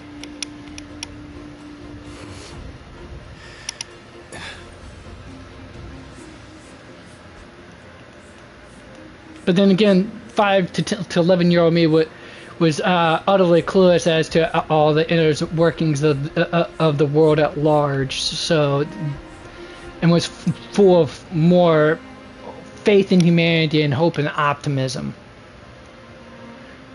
Way too much, honestly. I was such an innocent boy.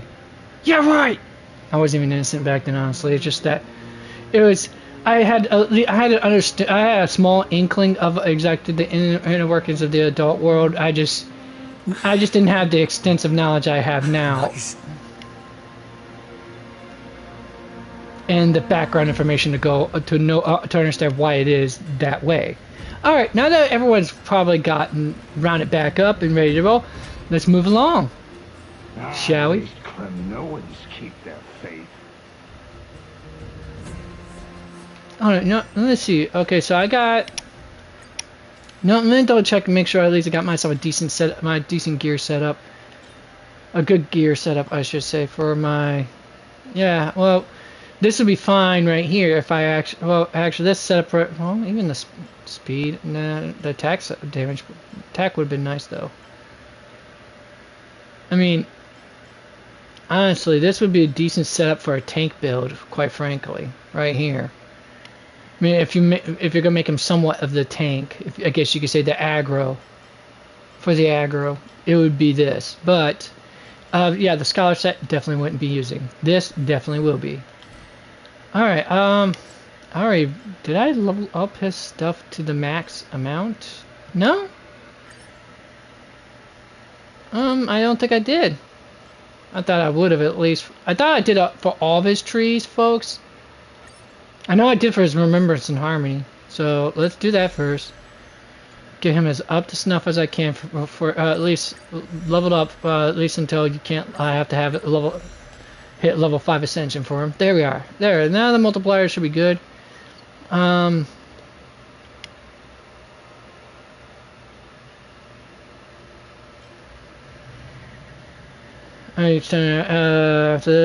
so that's just that. But let me take a gander. If I have him at E6 here. Yep, this and Remembrance are only two paths of his I have at E6. Let's see here, Unwilling Host. Attacking enemies with physical weakness will restore his health, like I said. So it does make him a decent semi-decent aggro tank of sorts. If you can put something, use something to taunt aggro and increase his aggro for single target damage.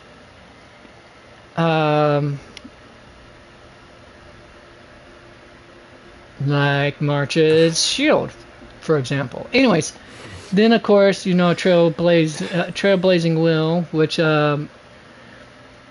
this talent right here will trigger also if they defeat an enemy as well. So upon weakness break, and so you get up to 2 stacks.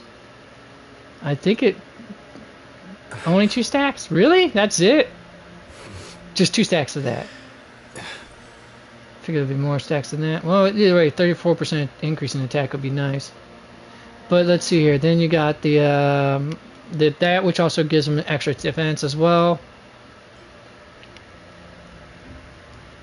Blowout, rip, home run. Rest in peace, home run is gets more damage once you get that final ascension of his. And when enemies are defeated by his ultimate, it gets extra energy, allowing you to pop off that ultimate even more. So yeah, that's just about the gist of it. 1, 2, 3, 4, 5, 6. Alright, wait, you know what? Let me see, make sure I got everything here. Oh, yeah, I forgot, because technically it would be 4, 1, 2, 3, 4. Destructing Glance. Yep, that's the one. Oh, yeah. Attacking enemy that has weakness burst increases his crit rate. So the soft cap for him is pretty much 75 for his crit rate, basically, or hard cap. I should is this hard cap? I would, or maybe it's called a soft cap. Yeah, soft cap, because hard cap would be 100% after that's excessive. But 75%. Either way, my Trailblazer does have a decent crit rate. I'm just going to flaunt that a little bit there. All right, he's all set and ready to roll. Wait, isn't that... What is that?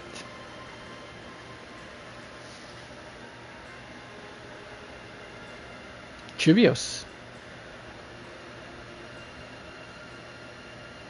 Golden-blooded defilers, perverting the prophecy and trying to slay gods. Stars beyond the sky? Gods who created the Titans? What kind of nonsense? Look at this broken world and see what your atrocious acts have done. What? Did he just mention the stars beyond the sky? Hold on, folks. My hot tea should have been done brewing by now. We'll make it real quick. My cup real quick.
No Stein would be complete without some hot peppermint tea. I know, Rev. I know what you folks think of Rev. It's freaking August. Even if you're in where you're probably living at in the state of Michigan in the United States, wouldn't that still be pretty warm around the 80s roughly by this time of year? Wouldn't you want something cold? And to which I'd have to say, yes, your folks are right. No, I would. But some hot tea would help keep me nice and awake. How is that possible? Hold on.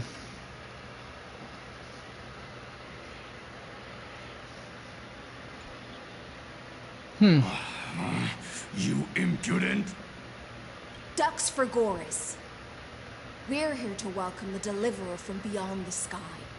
Stand down. Heretic! No one but the great Talantin can deliver this world from misery. You have no idea, Sunshine. I ask you, if the old laws were so perfect, why did they crumble beneath my feet? Ooh, I love this level of confidence here. I love it. She's a tad bit arrogant, isn't she? But not without warrant. Talantin is long gone. Now I am the law. Challenge me, or submit to my judgment. This is gonna be fun. Cutscene time. Silence.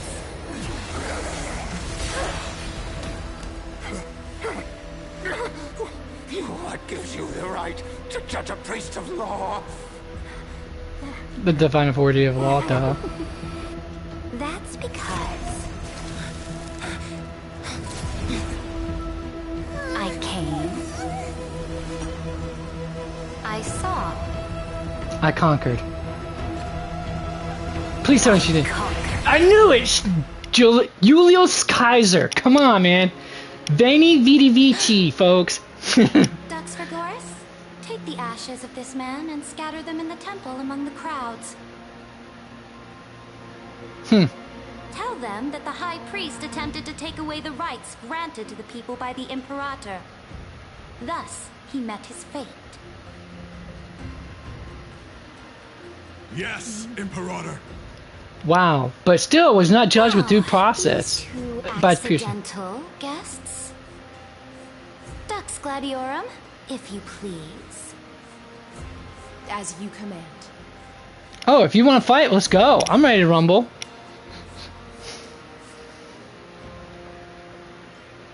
Typical start. Should have expected it.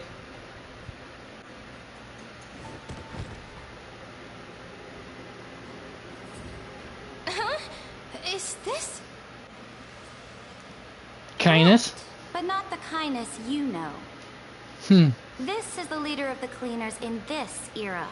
Since the start of the Chrysos War, they've made it their mission to wipe out the Chrysos heirs.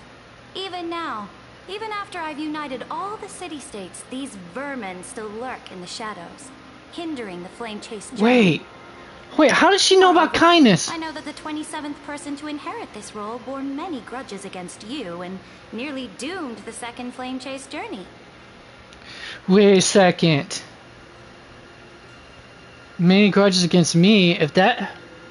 Wait, so does that mean that the cleaner kindness is the program meant to try to rectify any irregularities in the extrapolation program? Kindness is the debug program. That's why I'm guessing is she's the that's why there's so many incarnations of her with memories and such.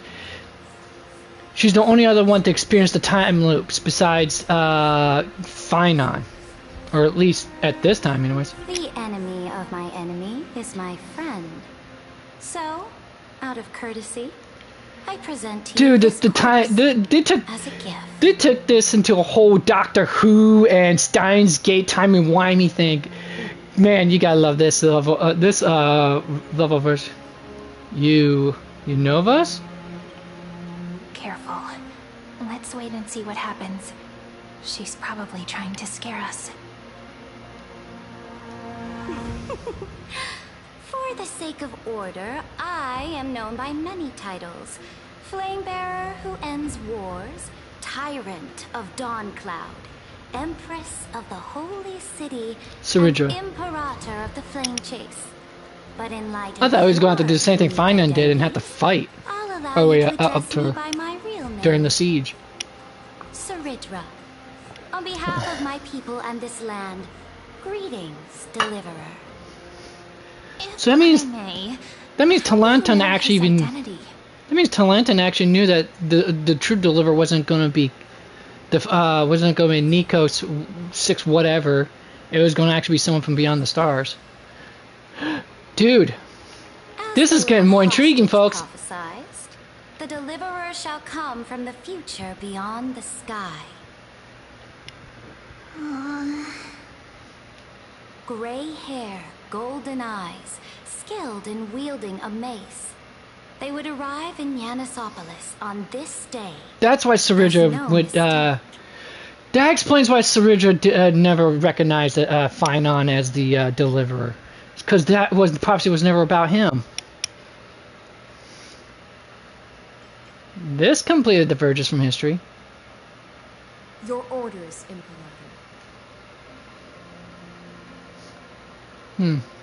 We return triumphant. Send an urgent message to all delegates. The meeting of the Flame Chase Alliance will convene early.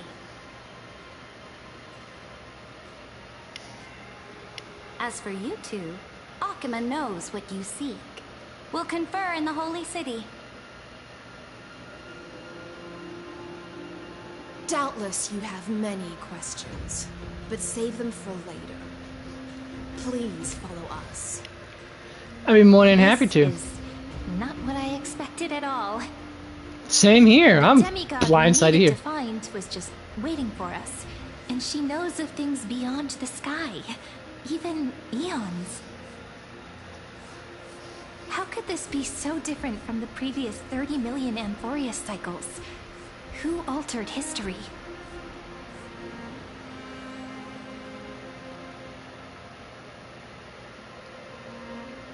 Ligers, could he? Unpleasant thought, but plausible. The currents of time have become twisted.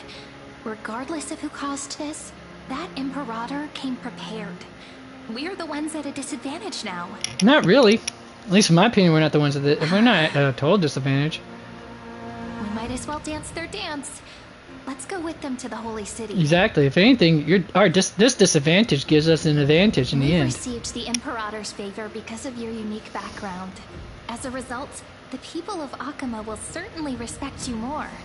Just put that to good use, and add a bit of your experience and charm.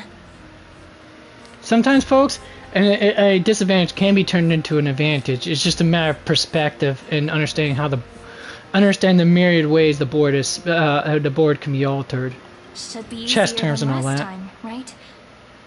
If we figure out what happened in this cycle, we'll be able to turn things back in our favor.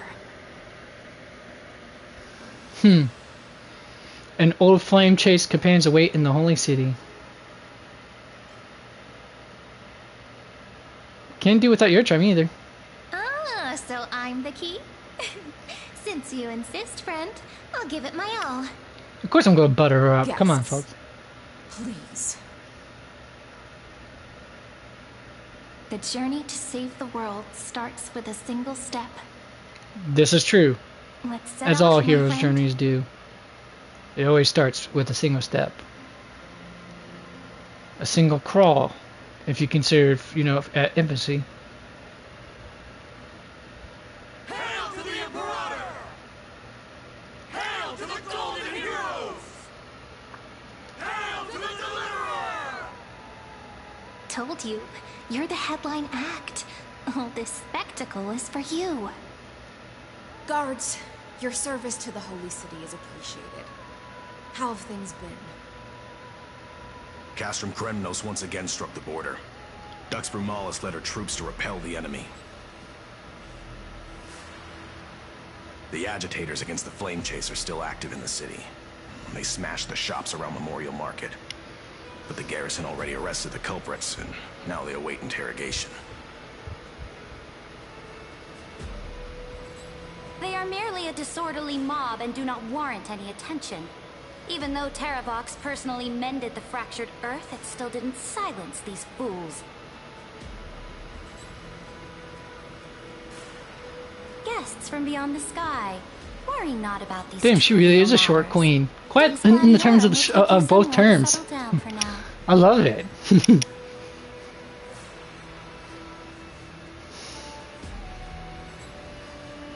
Please allow me to introduce myself. My name is Hycelins, and I am the Dux Gladiorum who swears fealty to the Imperator, as well as the Knights Commander of the Gladiorum. Later Dux, on, the Imperator will invite you to attend if you a pronounce meeting it of delegates to discuss of course. the Flame Chase journey. Your arrival has convinced us that the future promised by the prophecy is certain. Under the Imperator's command. Now, now the way the proper pronunciation of her title would be Dux Gladiorum, but that's in classic Latin. The way she's pronouncing it is, if I'm right, if I remember right, according to one of my favorite history YouTubers, the Metatron, who is a native Italian speaker. He's from Sis. If I'm right, he's Sicilian. If I'm right, which is what the closest you get to classic. Their pronunciation their Italian pronunciation is closest you get to classic Latin as it will be. And he's also he actually is a polyglot. Anyways,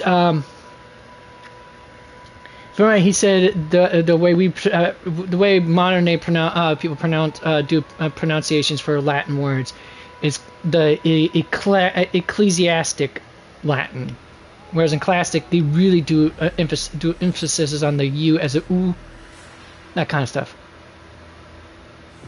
Anyways. Amphoreus shall break its chains and reach the world beyond the sky. With all due respect, what exactly do you know about us and what's beyond the sky? As a humble subject, I cannot freely express my own views. Please forgive me. I knew it wouldn't be that easy. Never is, darling. Never is. Waits for no one. Please come with me and rest now before the meeting. Snack time. Under the Imperator's rule is no longer in the shadow of war. Indeed, Dawncloud stands as the hero's residence. The Imperator put much thought into its design, in order for it to serve as a sanctuary from the burdens of battle. Please experience its marvels firsthand, heroes. When the Imperator arrives, I shall come to summon you.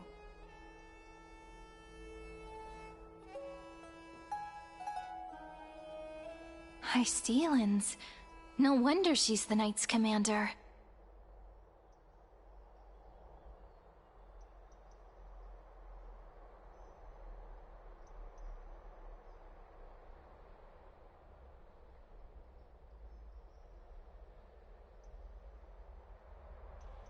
Her lips are so tired than armor. We finally have some freedom to ourselves. Since there's still some time before the Alliance meeting, let's explore a bit. Look over there!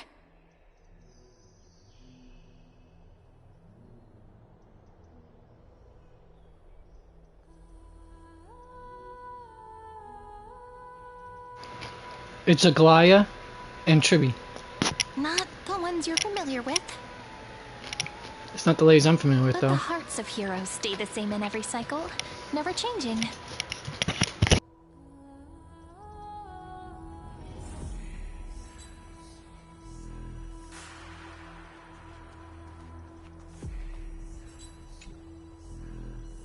Dux Brumalis, our great Imperator, found the mastermind and executed him in public. Seeing that scoundrel burn to nothing should deter these miscreants from being so brazen again. So the great Imperator isn't afraid of getting her hands dirty? What a ridiculous display. What do you know? No matter what sins the people commit, they are still the Imperator's people, and it's only right that they be judged by the Imperator's own hand. But without due process, it's kind of distinguished trespassing guests. I mean, it's right for her to judge her own subject matter, but you still gotta remember, without due process, the legitimacy of your judgments are going to be exceptionally questioned all the time. I mean, hell, they're even questioned even with due process, but at least the level of questioning is somewhat has more groundwork if it's not, you know, if there's no due process involved. This is why this was a thing inscribed on the Magna Carta in the 1100s of England, just so you folks know. Due process is not a uniquely American original thing or invention. This was around before that. I mean, there was also some semblances of some forms of due process to a certain degree in ancient Greece and Rome, but not to the extent you would see until the signing of the Magna Carta by King James I, I think, if I'm right, was his name? In the 1100s. He was, if I'm right, he succeeded Richard the Lionheart, if memory serves me right. Trying to remember my. For those who are from England and know your English history, you'll probably be able to correct me on that one. Or for those who even know English history or European history on a general scale, should hopefully know, or at least be able to correct me on that one. And if memory serves me right,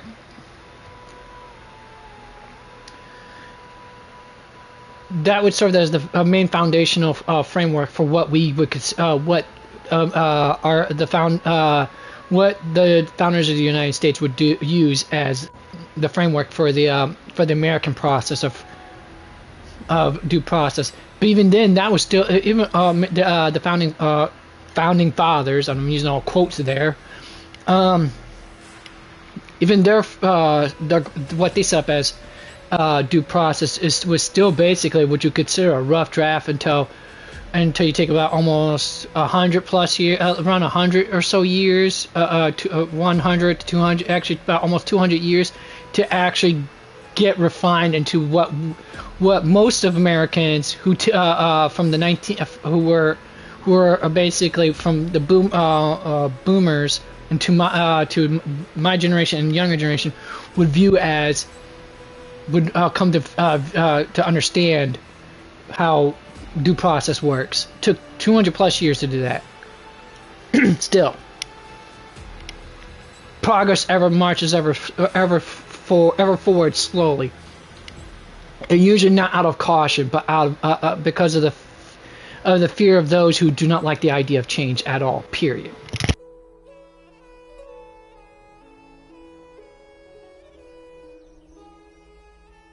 Seneca, the Dux Brumalis. There's questions or guests. This Dux Brumalis doesn't seem to like the Imperator very much, but she holds a high rank. And Dux Fregoris' speech seems self-contradictory. Let me see what I can get out of them. I'm Cyrene of Ida Cilicii. This is the Deliverer Beyond the Sky. We're new here and wanted to ask you, does this city host any other visitors from beyond the sky? We're looking for our dear companions. Drop the charade. But yes, there is someone in this city who is all too familiar with the world beyond the sky. Silence! The Imperator ordered us to keep that Lord's whereabouts a secret.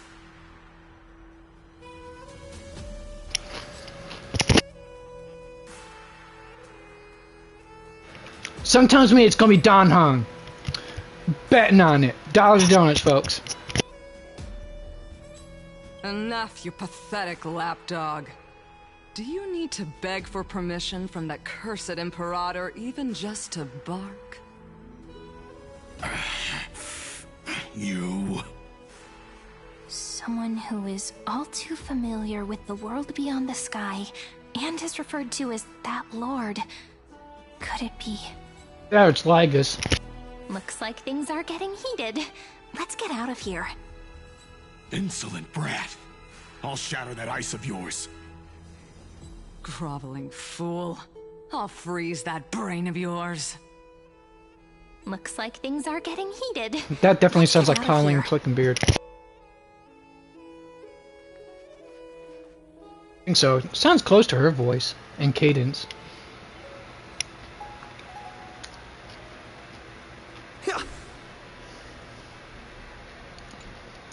How are we supposed to talk to the heroes of Deliverance?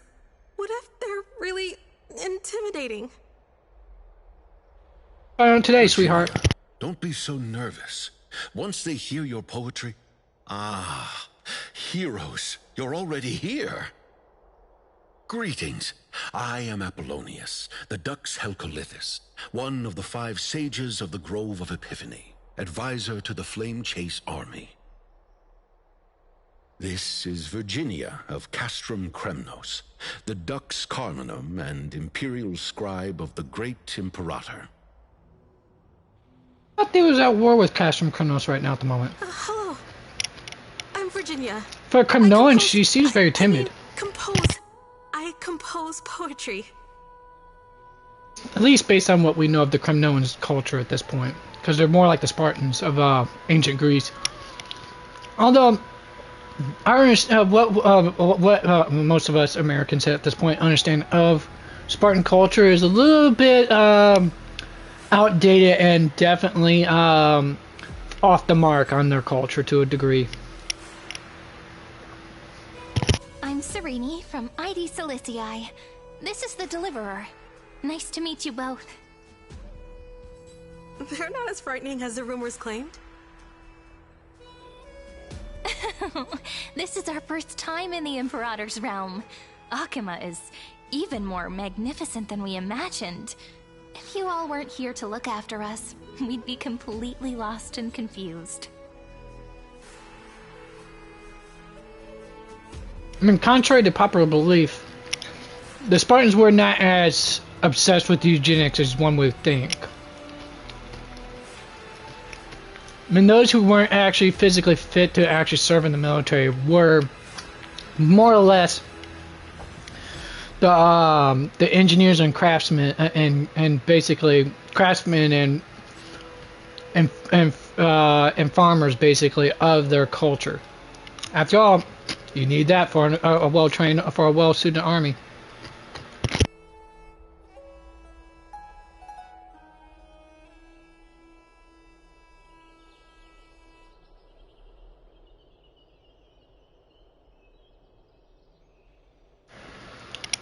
All right.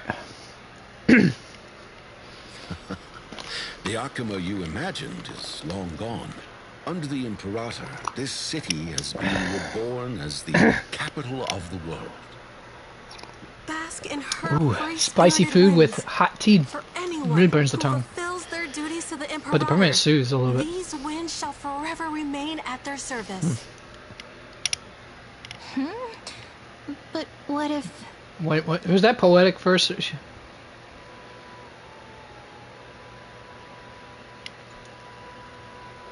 Those who are loyal do not need to consider the consequences of betrayal. But if you're curious, why not head to the lake and take a look? And see a whole bunch of people with heads on a pike. Those elders who lie at the bottom of the lake are the best example of what happens when you disobey the Imperator. Unfortunately, sometimes with it being a leader. Were all... Looks like that priest who was sentenced to death wasn't an isolated case. No.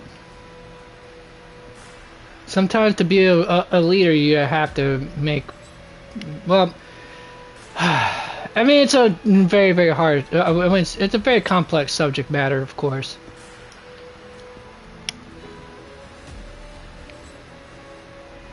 But given the climate and the severity of allowing people like those elders to roam around, sometimes ending them is a disregarding their humanity. Sometimes better for humanity. It's the concept of this misguided sense of benevolence by actually being allowing those who would wish to seek harm to actually still live would be more of a detriment to humanity as a whole. It's a utilitarian concept of things. It's kind of complex. This is why philosophy never actually finds the answer to the final ultimate answer to every question. It just finds multiple answers to that one question with varying outcomes and variables. Aggie, you're still so listless today. Did you have trouble sleeping again? Yes. We know. The Titan's prophecy haunts you. If you want, you can talk to us, just like when you were young. No matter what, we'll always remain by your side. I know. I also understand that fate cannot be changed. I beg to differ. That I worry about. It can be. I spent all last night weaving clothes and linen for the refugees. The Chrysos War was born of injustice and has shattered their dignity. They deserve at least some basic decency. If Amphoreus one day abandons this, then all of us, commoners, Chrysos heirs, Titans, become no better than beasts. Oh, she definitely embodies the romance. I am Aglaya, the Gold Weaver. Principle. These rags on you are not worthy of the title of Deliverer. I must prepare some proper attire for you. Hello, nice to meet you for the first time. First time? That's not what I gather from your eyes. I just had to do that. Does your Aglaya differ so much from me? No, not that much. Deliverer from beyond the sky. We are Trevi of Yanisopolis. It's very nice to meet you. Although, introductions are probably unnecessary. We know you've witnessed the future of the Flame Chase journey, even more clearly than we have. Witnessed the future of the Flame Chase journey? The prophecy also told you about that? Indeed. Orynyx reshaped Amphoreus through the prophecy. Although, regarding the Deliverer, there were not many details beyond your appearance and the time of your arrival. So, please, don't worry. Feel free to relax and relax some more.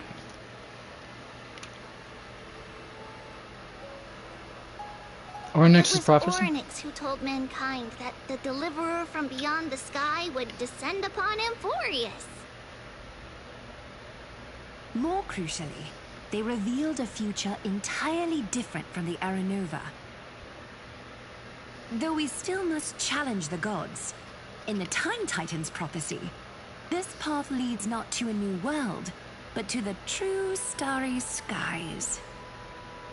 This is also what the Great Imperator has been striving for all her life. Your arrival further confirms everything. This can't be real. Even you find this surprising? Fate really is unpredictable. Perhaps the upcoming meeting will hold even more surprises. I think it will, folks. I think it will.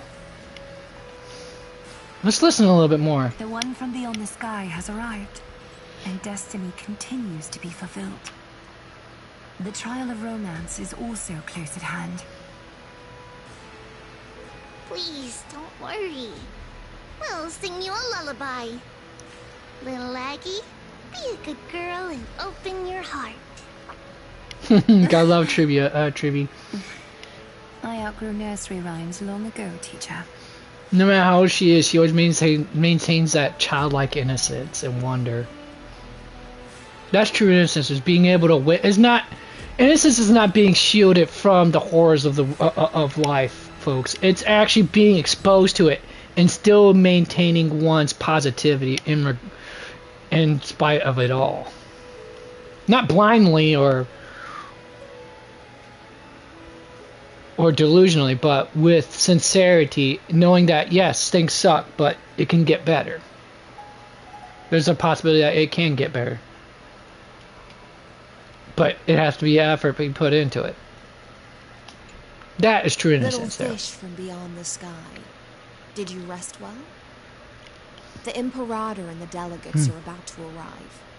If you are ready, please follow me to the meeting. Something tells me that we're also going to see Smart 7th. About your role. I'm the Knight Commander of Akama, General of the Flame Chase Army, and the Imperator's servant. But beneath these shiny scales engraved with complicated titles, I am just a swordfish at the Imperator's side. About As the you've Imperator. witnessed, she is the Empress of Akama, the one who ended the Chrysos War and the leader of the Chrysos heirs. As merely a humble subject, I cannot say more beyond this. But the Chrysos heirs heirs here constitute the elite among the Flame Chase Army. Dux Halcalithis Apollonius and Dux Carminin, Virginia, serve as the army's advisor and historian, respectively. One offers advice and counsel to the Imperator, while the other writes verses of her supreme glory. Dux Frigoris Labienus and Dux Brumalis Seneca. I figured they were warriors, considering they got the swords drawn off the bat. Clearing the way for the flame chase with steel and storm. Dux Fatorum, the holy maiden who interprets the prophecy. Only the one named Trebi remains in the city. The Imperator once took them as hostages in order to unify the prophecies of the world, but they are now Akama's most vital prophets. Dux Goldweaver, Aglaya. Well, she dislikes it when people talk about her behind her back. You should get to know her in person. Let's go now. Come. The Imperator reserved seats for you. I'm starting to feel a bit nervous about the meeting. As you should. Since Everything's Sir already Richard well is prepared presiding beforehand. over the meeting, it'll be a good opportunity to learn about the law's inclinations in the current era. Let's keep our ears open, okay?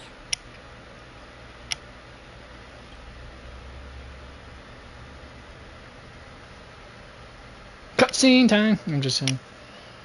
Not animated, no. Fully animated cutscene, anyways. Good sir from Paphos, what do you think the Imperator is planning calling this meeting so early? My homeland can't endure anymore. A post representative, huh? Who knows? First, she wants to hunt Titans. Now she says there are even greater calamities. Her madness is the greatest calamity.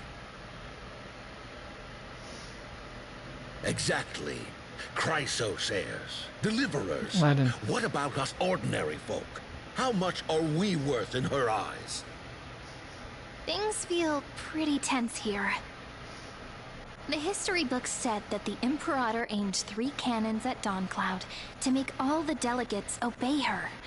Will history repeat itself in this cycle? Yes. Similar acts have occurred, and not just once. However, whether history will repeat itself? History doesn't repeat itself, folks. It hands you a script. Those are the 2 spots reserved for you. Please take your seats.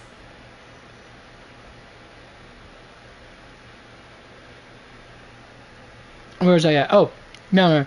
I'm going to use this quote from Dark Brandon, a YouTuber that talks about political, most of American, what's going on in American politics and culture at the moment. If I'm quoting it correctly, if not, it's most likely a paraphrase, but the best way I could say is, it's history just doesn't repeat itself. It rewrites the script and asks you if you're dumb enough to read it again. It writes the script and asks. It rewrites the script and asks you if you're dumb enough to read it again, or something like that.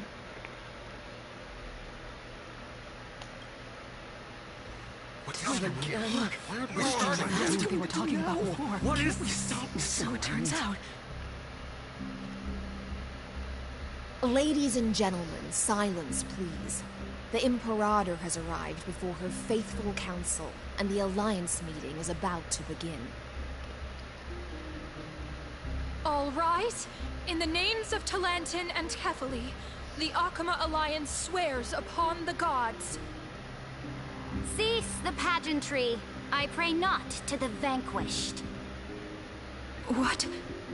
Kefali, of course, needs no further explanation. As for the law, at the entry hour 2 days past, a scout should have brought news of the conquest to all of you. Unfortunately, guards found his corpse among the rocks not far from the city. Moreover, the poor soul was buried with a Paphos curved blade. It pains me to imagine what agonies this loyal warrior endured. Well, if it's a curved blade, it's plenty of agony there. Would have ripped a lot of organs. Do you have any insights? I know nothing of this. And yet you're trembling.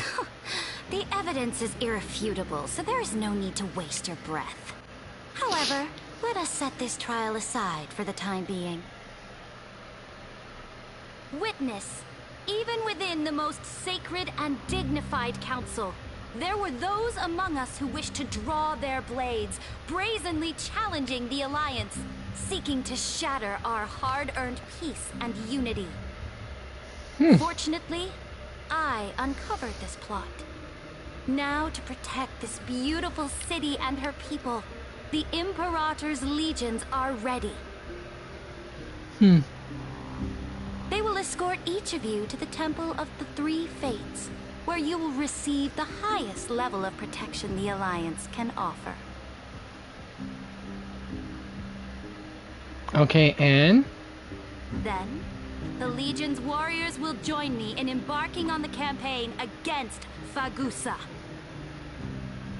This is clearly a trap. Kind of and kind of not. Did you summon us here just to trample on the dignity of your allies? No, not really.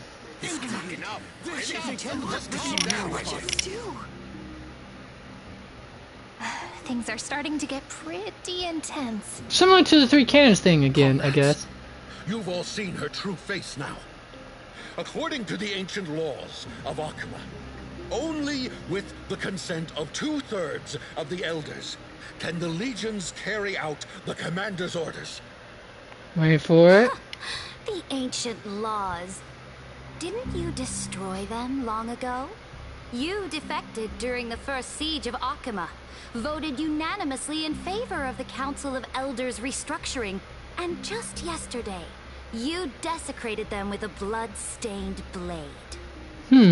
Oh. The decaying old laws fell with Talantin and are no longer deserving of respect. But if you still insist on proclaiming yourselves defenders of the law, then be silent and offer up the highest respect to this core flame in my hand. That really is the core flame of law in her hand. Yeah. Since there are no objections, then the original agenda of this meeting, the campaign against Fagusa, is hereby passed. The Flame Chase Army's hunt for the Ocean Titan begins today.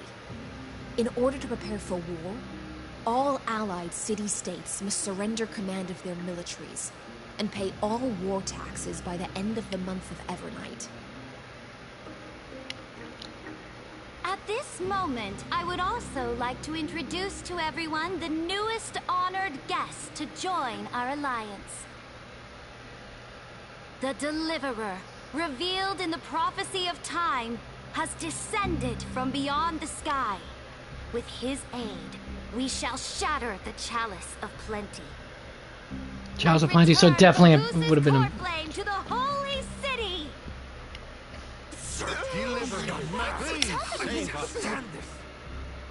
Absurd. Simply absurd. A deliverer from beyond the sky. This is just like that prophecy about slaying gods. It's a lie you've used to grow your power. Legion has already sacrificed countless soldiers.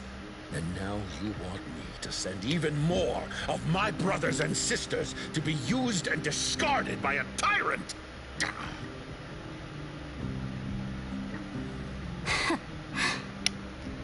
Are there any other objections?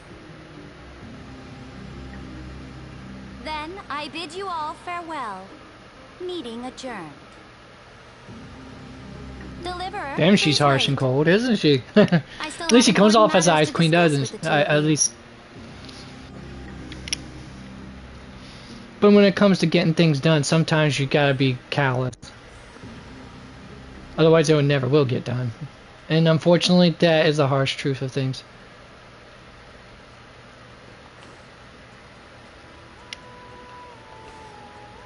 Okay, no, what is this? What? The Grand Imperator is so dignified. Long live the Imperator, glory to the famed Chase Army. We'll win the store too. Tyrant, Mad Queen. World plunge into lawless darkness.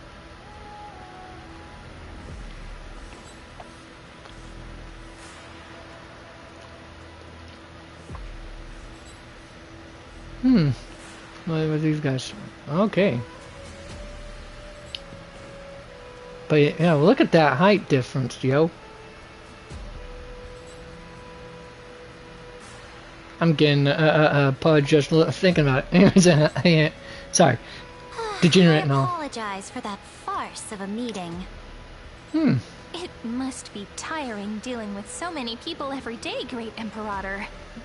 Okay. Drop. Tiring? You're mistaken. Moving chess pieces, placing wagers. This game of strategy adds a dash of color to our heavy fates. Much like how rule and conquest are always accompanied by sacrifice. Is the war with the Titans also part What? of that sacrifice? Please. Hold it. Stop. Stop. After I glimpse the secrets of this world. No, the secrets beyond the sky. The divine authority of Amphoreus no longer held any significance.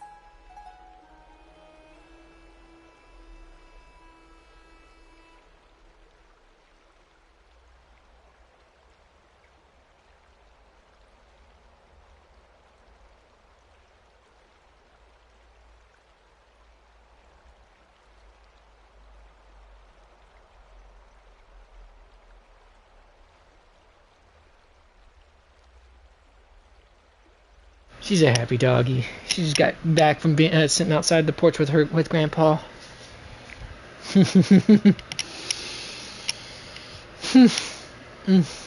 Let me ask you, Deliverer. Is it true that beyond Amphoreus' sky, there are magnificent deities called eons?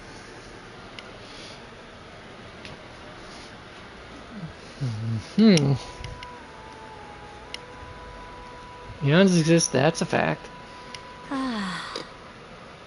The word fact has never been so intoxicating. Then, please tell me more. How will you use this great power to guide the people? Well, it's a little more complicated than that, sweetheart. Envision, where will our flame chase journey lead? Protect the core flames and the law, only then can Amphoreus break free from the destruction. Oh? What you require now is the power of law? Exactly. Just as the prophecy foretold, he is your deliverer from beyond the sky. And he also has reliable allies. If they can intervene in Amphoreus' laws, we may have a chance to alter this world's impending fate and reverse its destined end.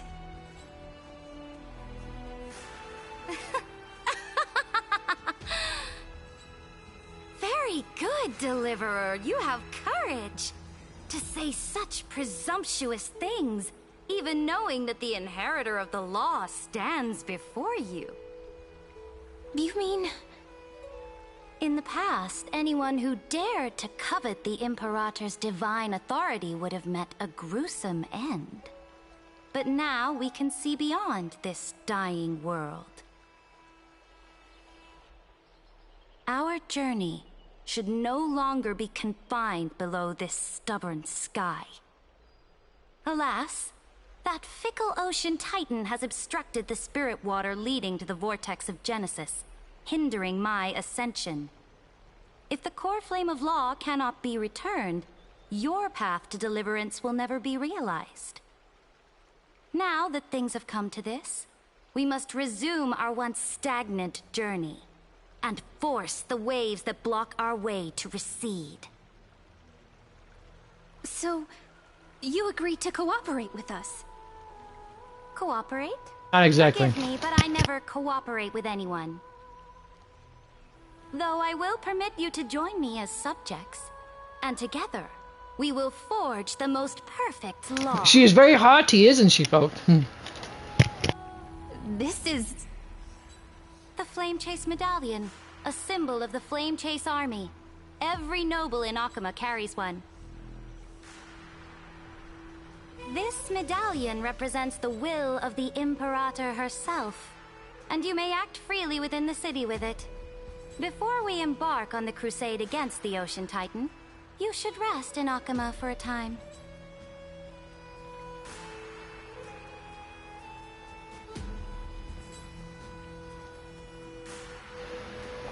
Beware of someone named Lygus, Imperator. Oh? Your advice is acknowledged. From this moment on, prove yourself through your actions.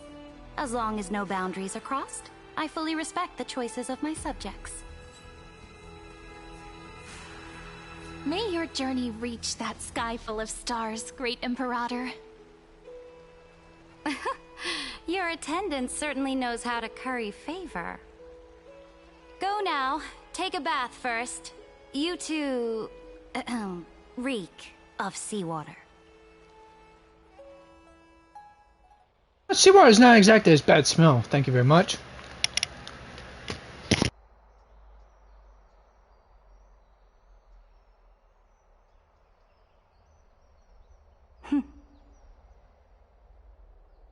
Come forth, Theoros.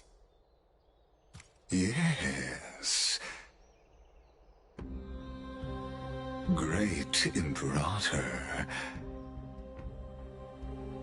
Now, perhaps you're willing to hear my counsel.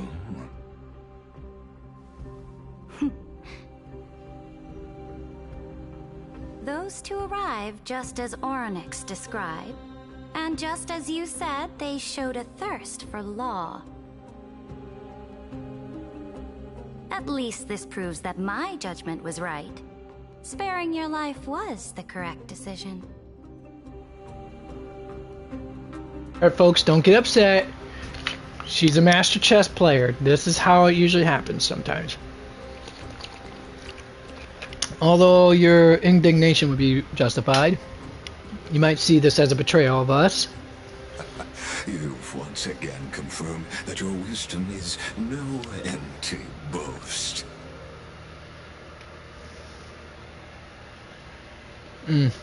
Now another choice lies before you. With whom shall you ally to tip the scales of law? Me, or that deliverer?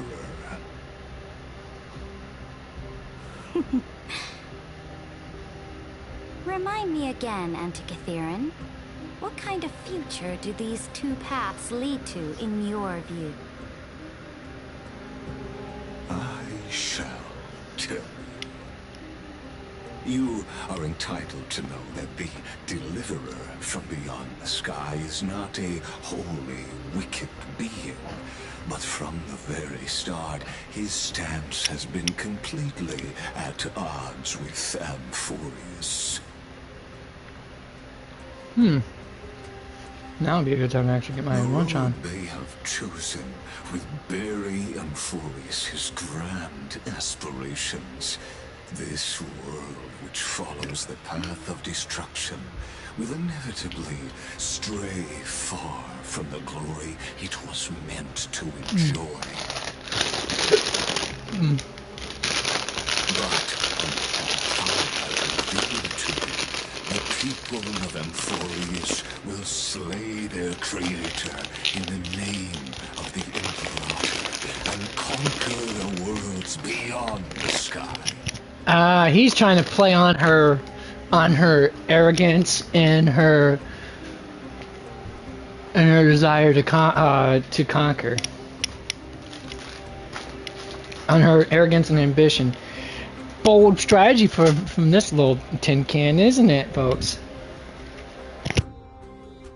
You will command the mighty beast known as Iron Tomb, bringing waves of war and conquest to the universe.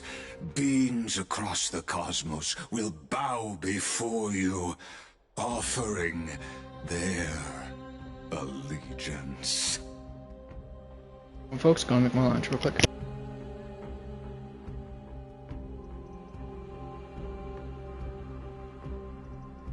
Gotta lock the doggy in from what I know, they're home. But they brought.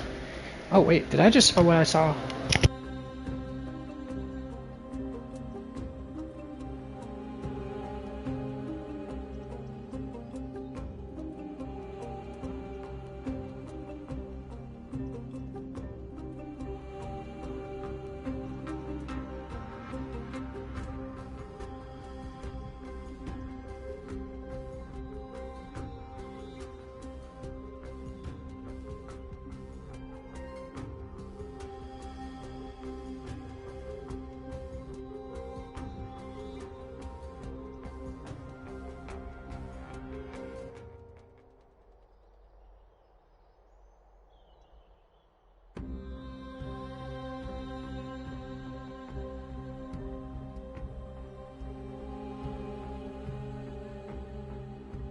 Looks like I gotta wait until they finish bringing in the groceries before I do anything else. So, let's continue. So, what's the price? The price is insignificant.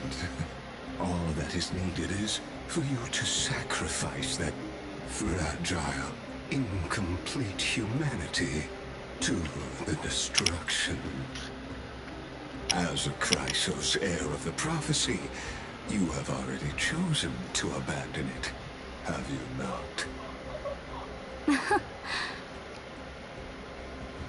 Off you go, Theoros. I have already made my decision. Once I ignite the core flame of law and burn away the old, outdated rules, Amphoreus will embark on a journey across the stars.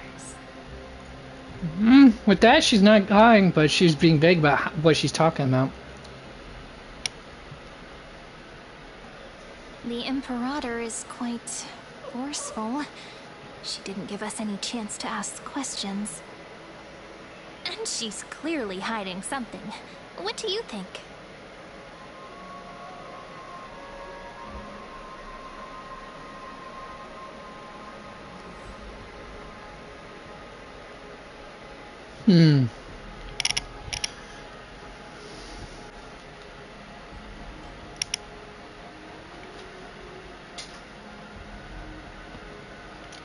Her bossy way of doing things is hard to stomach. Yeah, even the city-state delegates have complaints. Thankfully, she allows us to move around freely, which is a small blessing. Still, the atmosphere in Akama, it's so unfamiliar. And it's not just the Flame Chase Alliance talking about the world beyond the sky, but the whole city. We should also discuss our findings with our friends from beyond the sky. Then...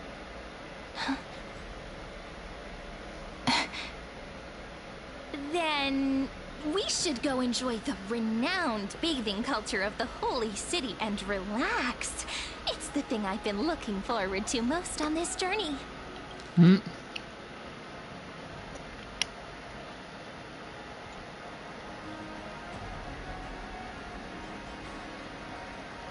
Remain silent. Work and rest are both important. You see, everyone agrees, right?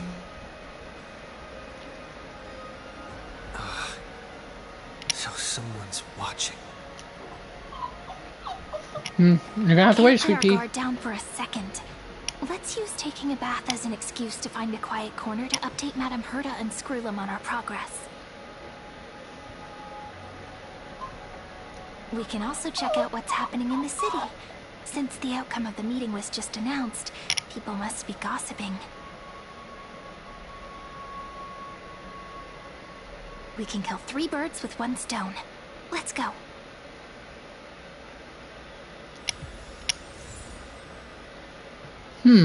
Alright. Identification badge, basically. Okay, cool. Cool story, bro. Needs more dragons. War with the Titans again? I can't wait. Imperator's planetary army has never lost. But you probably suffered casualties. That's technically a loss in a sense. Depending on your definition of loss, anyways. Oh, so many people! Alas, yet another the disaster. Holy City is so lively.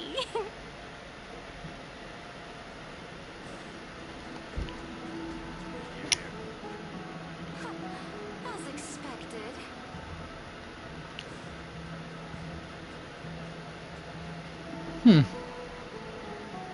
Did you hear? At the Alliance meeting, the delegate from Leyden stormed out in anger. As expected. The Imperator is always hiding things from everyone. When has it not caused a ruckus? Silence! Good question. That's treason! Is it though? If it weren't for the great Imperator, you'd have sunk into the lake with those corrupt elders already. And you wouldn't even be alive to speak like this.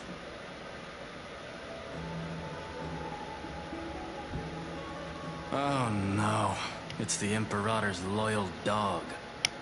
Let's go. We can't talk in front of this guy.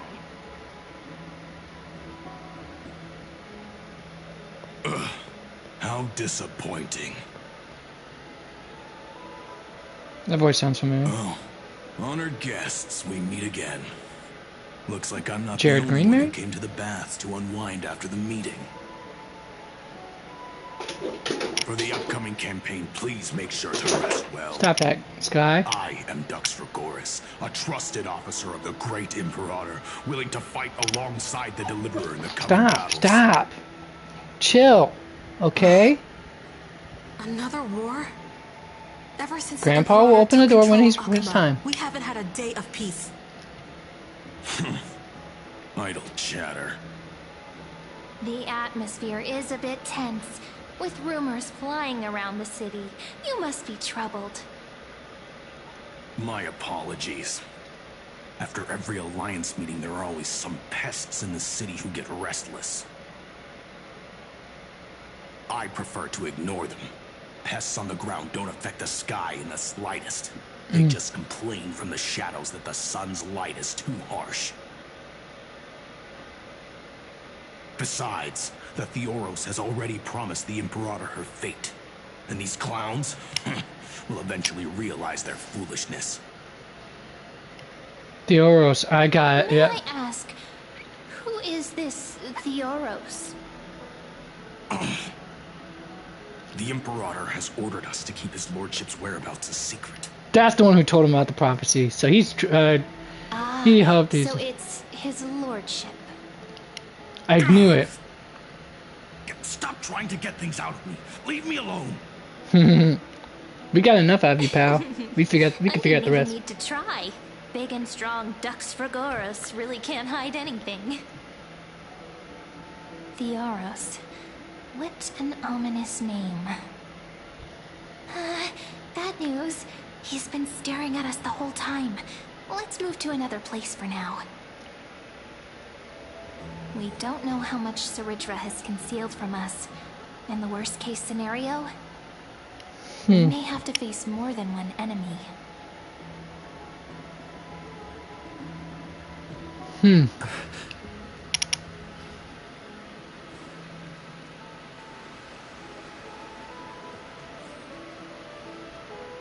Shh, you'll get yourself killed saying things like that.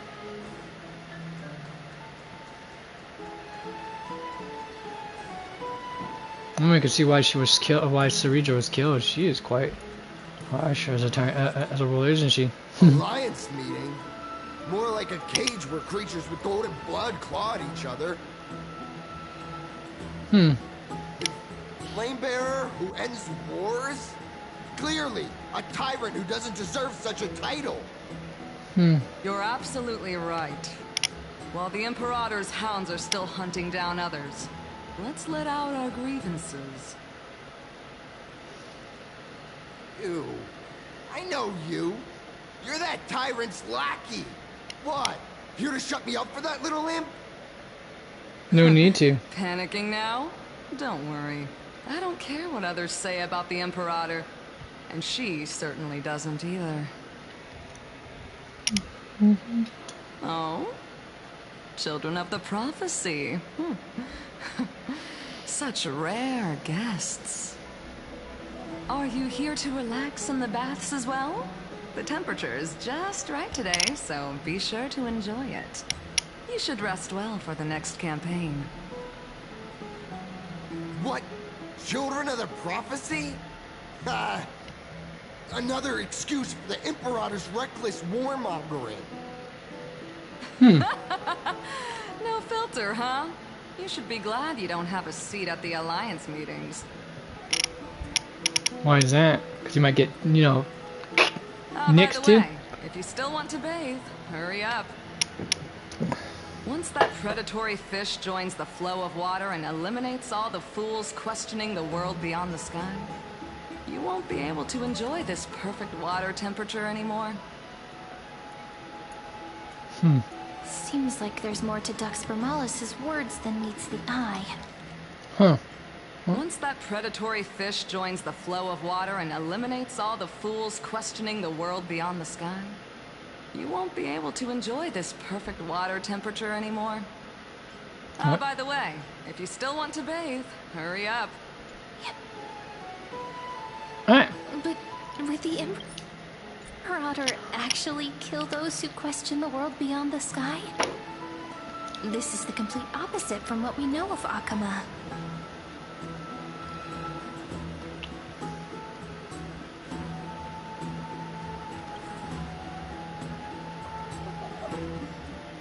Alright. Oh, hi. I know, big girl. You'll have a moment to get out. Once the door's open, you can go, okay? I know you want to go with... You'll be out there and give them all lovins and kisses and petings, right? And play with them and all, right? I know. Look at you. You're so full of energy already. Didn't I take you for a jog not more than an hour ago? Well, almost 2 hours ago. But still, my point stands, man. This dog is constantly brimming with energy.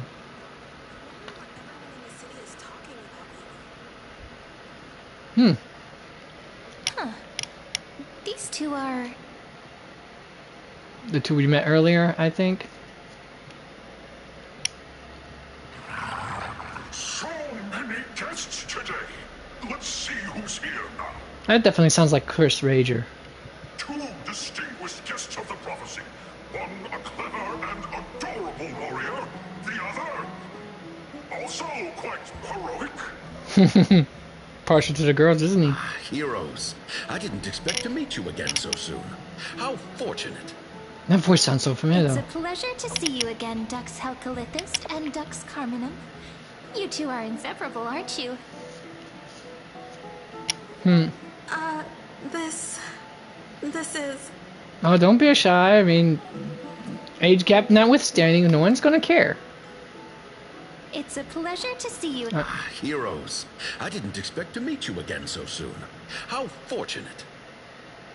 The voice sounds like either Doug something, I forgot his last name was.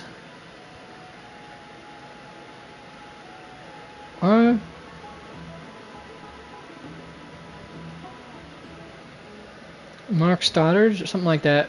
One of the two.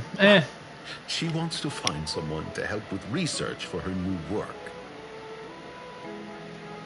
I am the far-seeing eye and all-hearing ear of Akuma. I see and hear every single thing that happens in the streets and alleys of this place. I'm the perfect partner for research.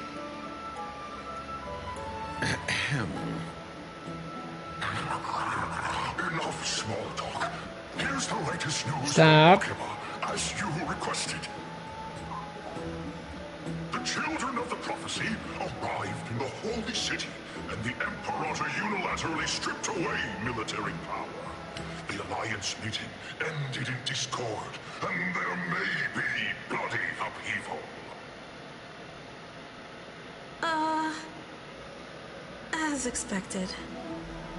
I get the feeling you might have embellished a bit to keep people's attention. I swear on my stone mane, I would never do such a thing.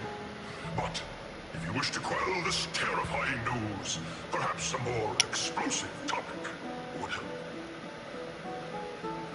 Never mind. While the influence of rumors can be minimized, the fact remains that the great Imperator did swiftly consolidate military power in an almost threatening way. It's undeniable. Heroes, I know the Imperator's way of doing things may seem a bit heavy-handed autocratic to outsiders. And autocratic, So, yes. You will witness her blade dance with enemies on the battlefield. I can't comment on the source of her loyalty, but when that blade is drawn, you two, as bright as you are, will surely see the deep thoughts beneath her exterior. The Imperator's blade. Is he talking about Miss Hysealand's? I sense some unease in Dux Helcolith's words. It seems the Imperator and Miss Hysealand's share a much deeper bond than the others do.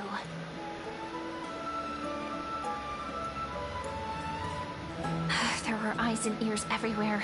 Is there any place where we can have some privacy?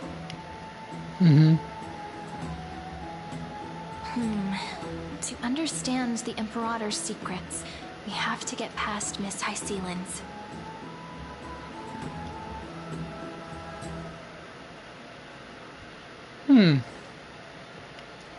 Here? Apparently not.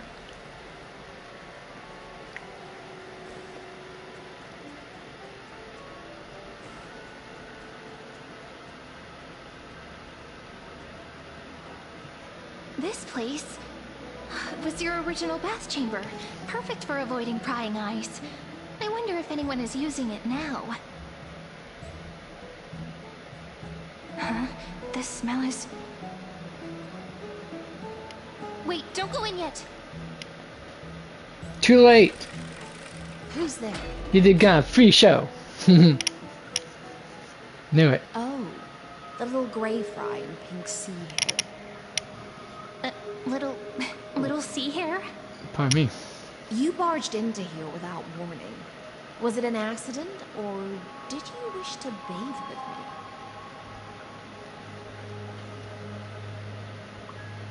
Why are you here? What's wrong? The Marmorial Palace is the reef where I rest. But I'll take the invitation. We'll leave now. No, I won't leave. I will take that invitation. It's no big deal. There's no need to panic. This is the natural state for me.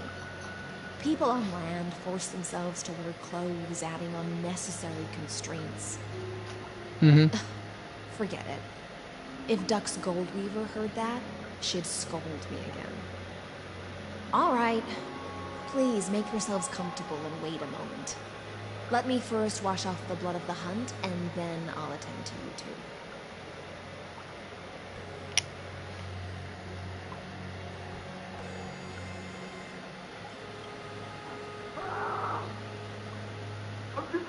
The delegate from Ladon has been assassinated! Quick!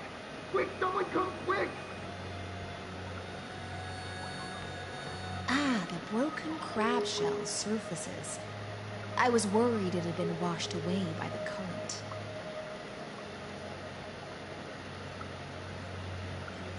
You're a vicious fish. Viciousness is a form of praise to the blade. I see.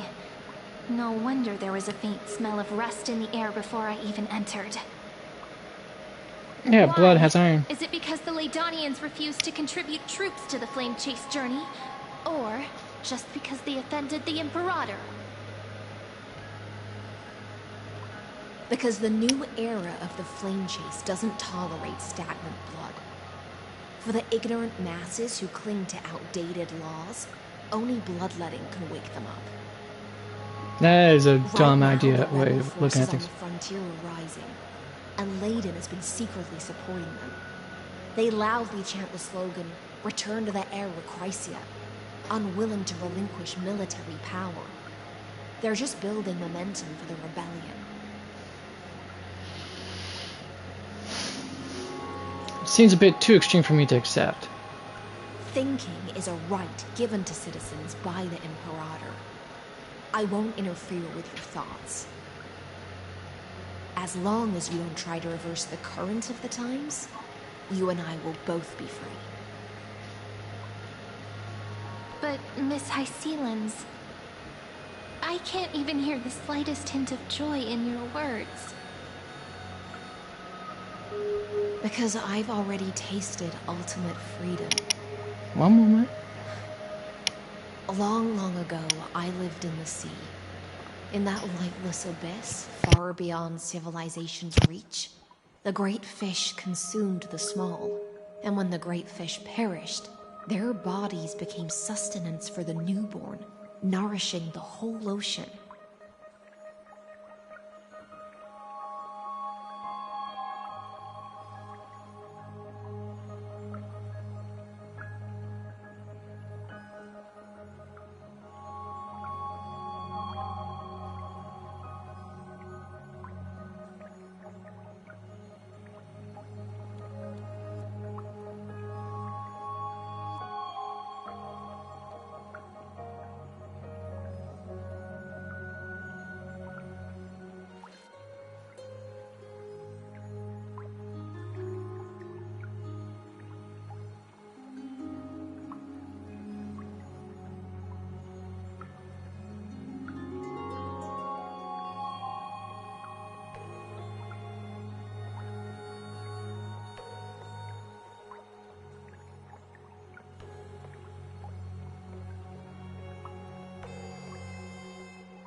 Froggy.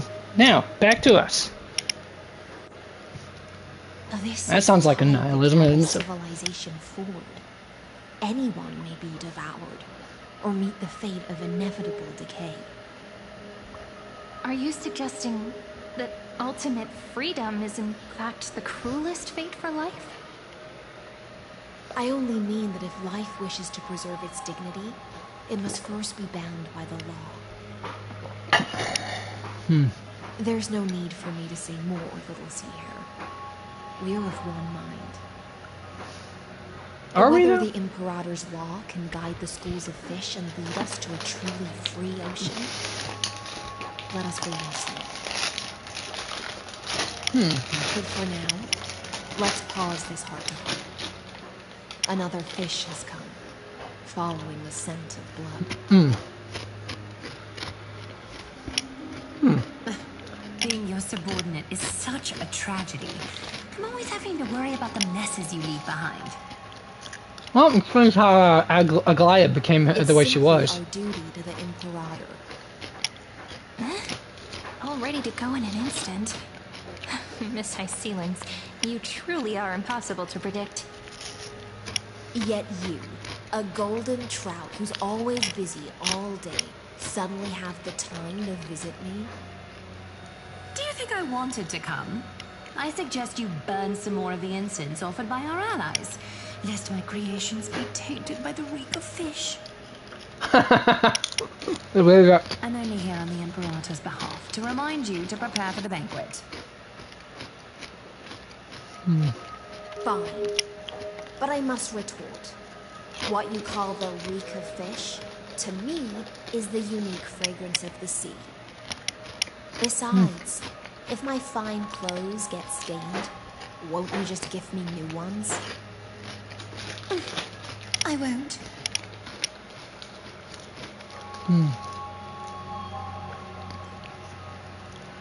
There's a strange chemistry between them. Is that how friendship is described beyond the sky? Fascinating. By the way, you both just mentioned a banquet. Could you elaborate on that? Oh, right, you don't know. Every time before a battle, or after a victory, the Imperator holds a grand feast for the Chrysos heirs to lift our spirits. For us warriors who swim constantly between life and death, these feasts are more worth looking forward to than victory. A banquet to prelude the hunt for the god of banquets, and honey brew as a tribute to commemorate the ancestor of honey brew. How absurd. Don't look so grim. All has been decided. Since it's a banquet for Fagusa, why not take a leaf out of the Titan's book? Live in the moment and enjoy life to the fullest.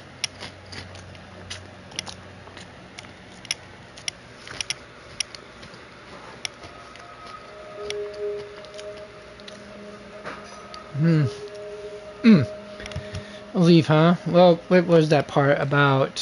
What is it? To be the hunt for the god of for Titan. You know, Fagusa's apparently in their mythos is associated with banquets. Who's attributed to commemorate the answer? Oh, because Fagusa's the one who showed humans how to make honey brew. Okay, hilarious. Slap in the face too. I'm if not you've as carefree as you. That little Dolus kitten is already causing enough trouble for me. Ah, slap here. I still have tailoring commissions to complete.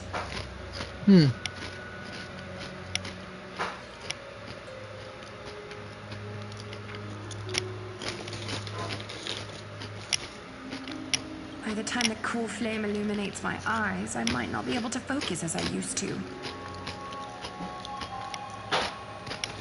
Glaya's eyes. Curious about these eyes? People often compare them to jewels. But I've already made my decision to ask Romance for eyes that can see everything. I wonder what this world will look like when I take the Divine Authority. Oh, so she can't make those golden threads yet that vibrate the slice hint of a lie. In the future, you will still be the finest weaver in the world. Apparently Cyrene doesn't have the heart to tell her that she's gonna go blind. And apathetic. Is this also a prophecy from the Three Fates? It's even more accurate than a prophecy. After all, he has already witnessed it, right?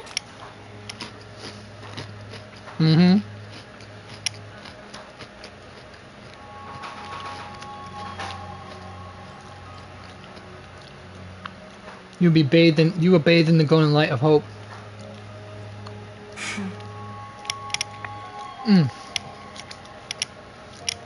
Become a demigod and lose your humanity. That is the only reply I've received in the countless times I've sought wisdom from the prophecy.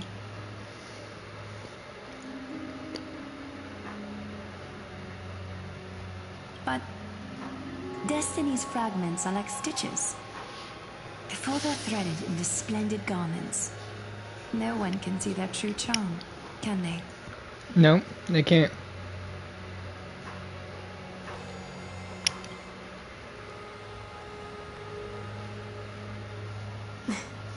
Aglaya has always been troubled by the divine duty she must bear.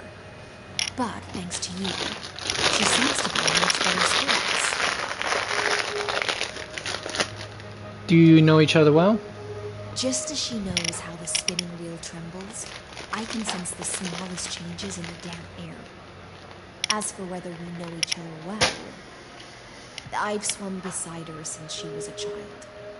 Most of the time, I can understand the whispers in her heart. So, I'm guessing Hycelene's actually is from a long-living race to begin with, I guess? Because she hasn't taken the divine authority of Fagusa yet. For those words she was too shy to say herself, I'll raise a glass to you on her behalf. Now, I leave this bath chamber to you. Rest well and prepare yourselves. After all, I'm guessing this was every time originally we drink Hycene's and bath talk before will be the last before I got to celebration claim we it have in this in the life. previous cycle.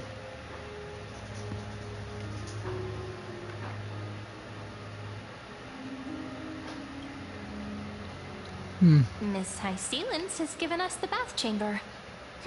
It seems she really does do whatever she wants.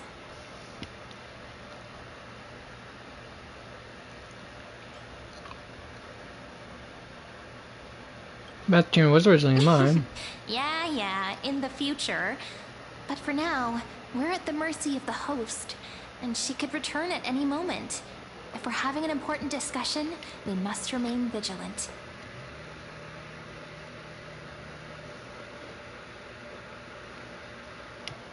So, let's seize the opportunity and report our current progress.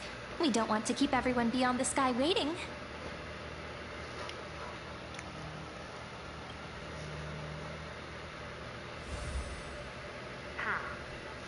First, while that little empress with a candle stuck on her head didn't explicitly say it, she firmly rejected your request to take over the law. Fair enough. Mm-hmm. Second, Lygus is indeed in this timeline. But since he's somehow connected to that little empress, you have no way to find him. As expected. Yeah, I should have expected that. A lot of us should have. The road ahead will be long and difficult.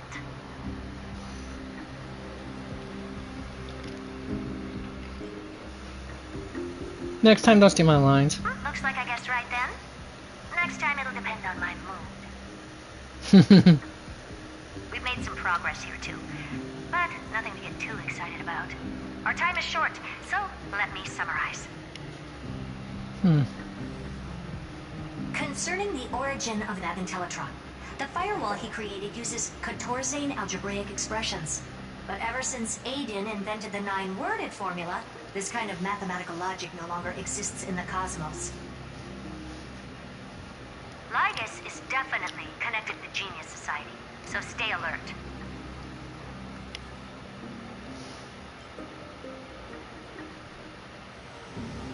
Maybe he's the creation of some genius?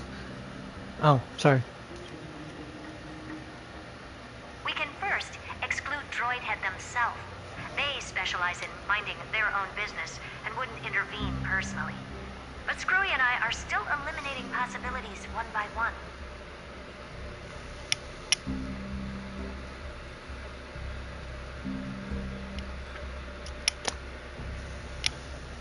Currently, the most likely candidates are these few. The Lord of Silence, Acha. Oh, the 2 Ruperts are also possible. But it would be too boring if it were one of them.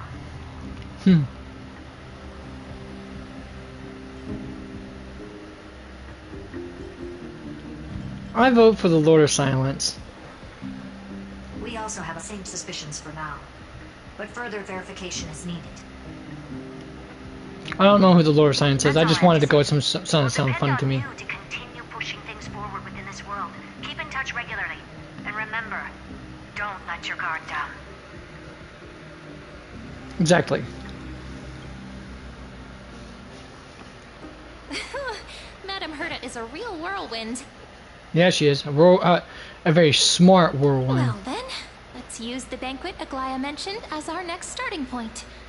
Ceridra's trusted followers should all be present at that time. It'll be a good opportunity to get closer to them.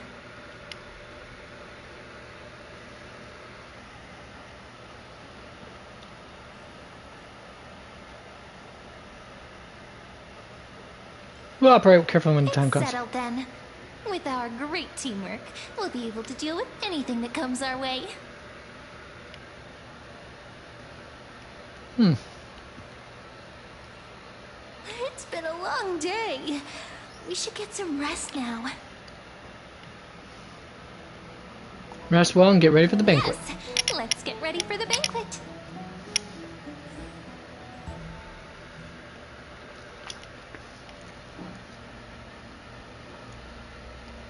Look, the venue's right ahead.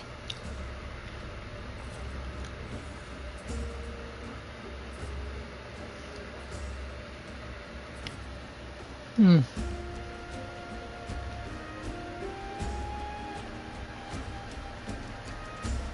And I can even hear singing. It feels so romantic.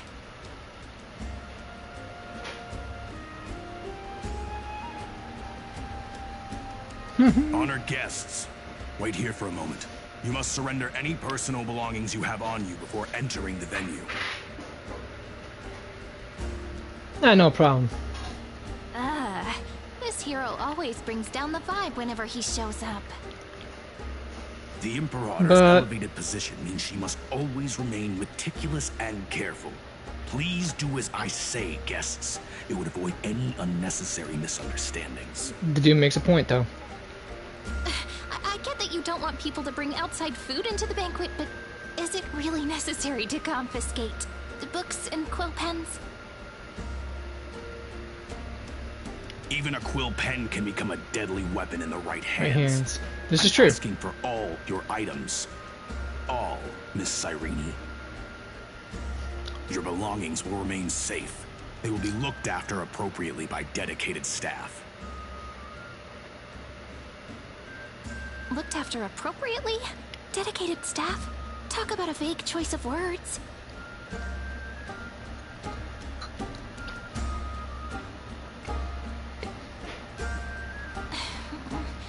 It seems like he's aiming specifically for the chronocognitive anchor. What should we do? Go with the plan and hand it to him. Nice! You read my mind. Let's go with their plan and hand over the chronocognitive anchor to be looked after. After all, if the little Imperator is paying this much attention to you, she probably already knows all about our whispered conversation with the geniuses. I can pretty much guess what'll happen next. Indeed. But that's actually gonna be our shortcut, right? Indeed. Guests. All right, we'll listen to you. Here you go. Also, please pass on a message to the Imperator from us. She can trust my friend, anywhere, anytime. Thank you for your cooperation. The Imperator has some urgent business she needs to attend to and will arrive shortly. Why don't you head in with the other guests first and enjoy the feast?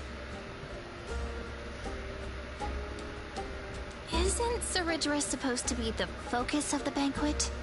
She's not even here. Why is it so difficult to talk to her? Because she's always had to keep. I'm guessing she's probably used to being having assassins target her. It's a common thing for most progeny of rulers growing up. Assassination plots, so they have really close up walls around them.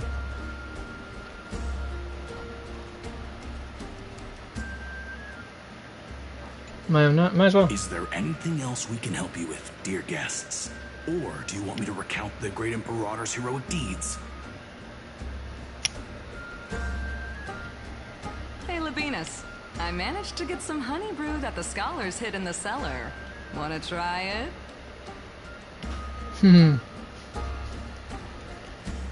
I want some too. This banquet has a never-ending flow of honey brew. You're welcome to try it and see whether our drinks are as good as those from beyond the sky. Thank you for the offer, but we're more interested in knowing when the Imperator will be back. The Imperator? Who knows? Maybe she's hiding somewhere, thinking up weird ideas again. If you ask me, she's never treated us soldiers properly, even though we put our necks on the line for her.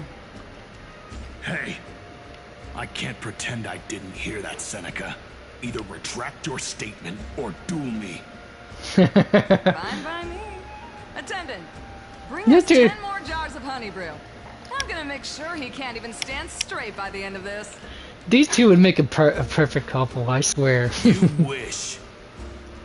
Be careful you don't get drunk first.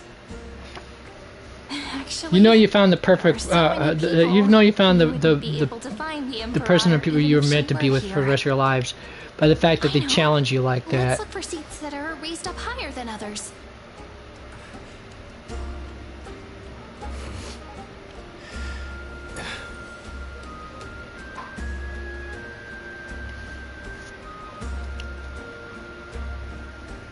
You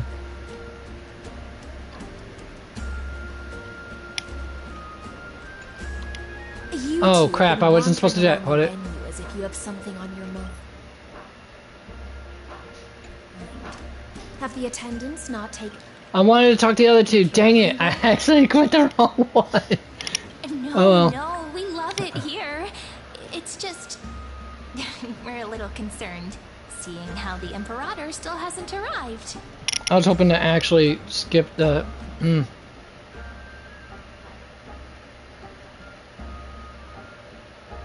I was hoping to backtrack to that,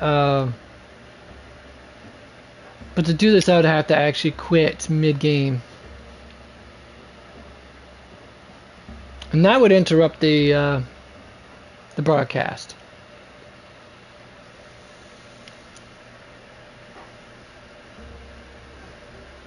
You know what, folks? Here's what I'm going to do.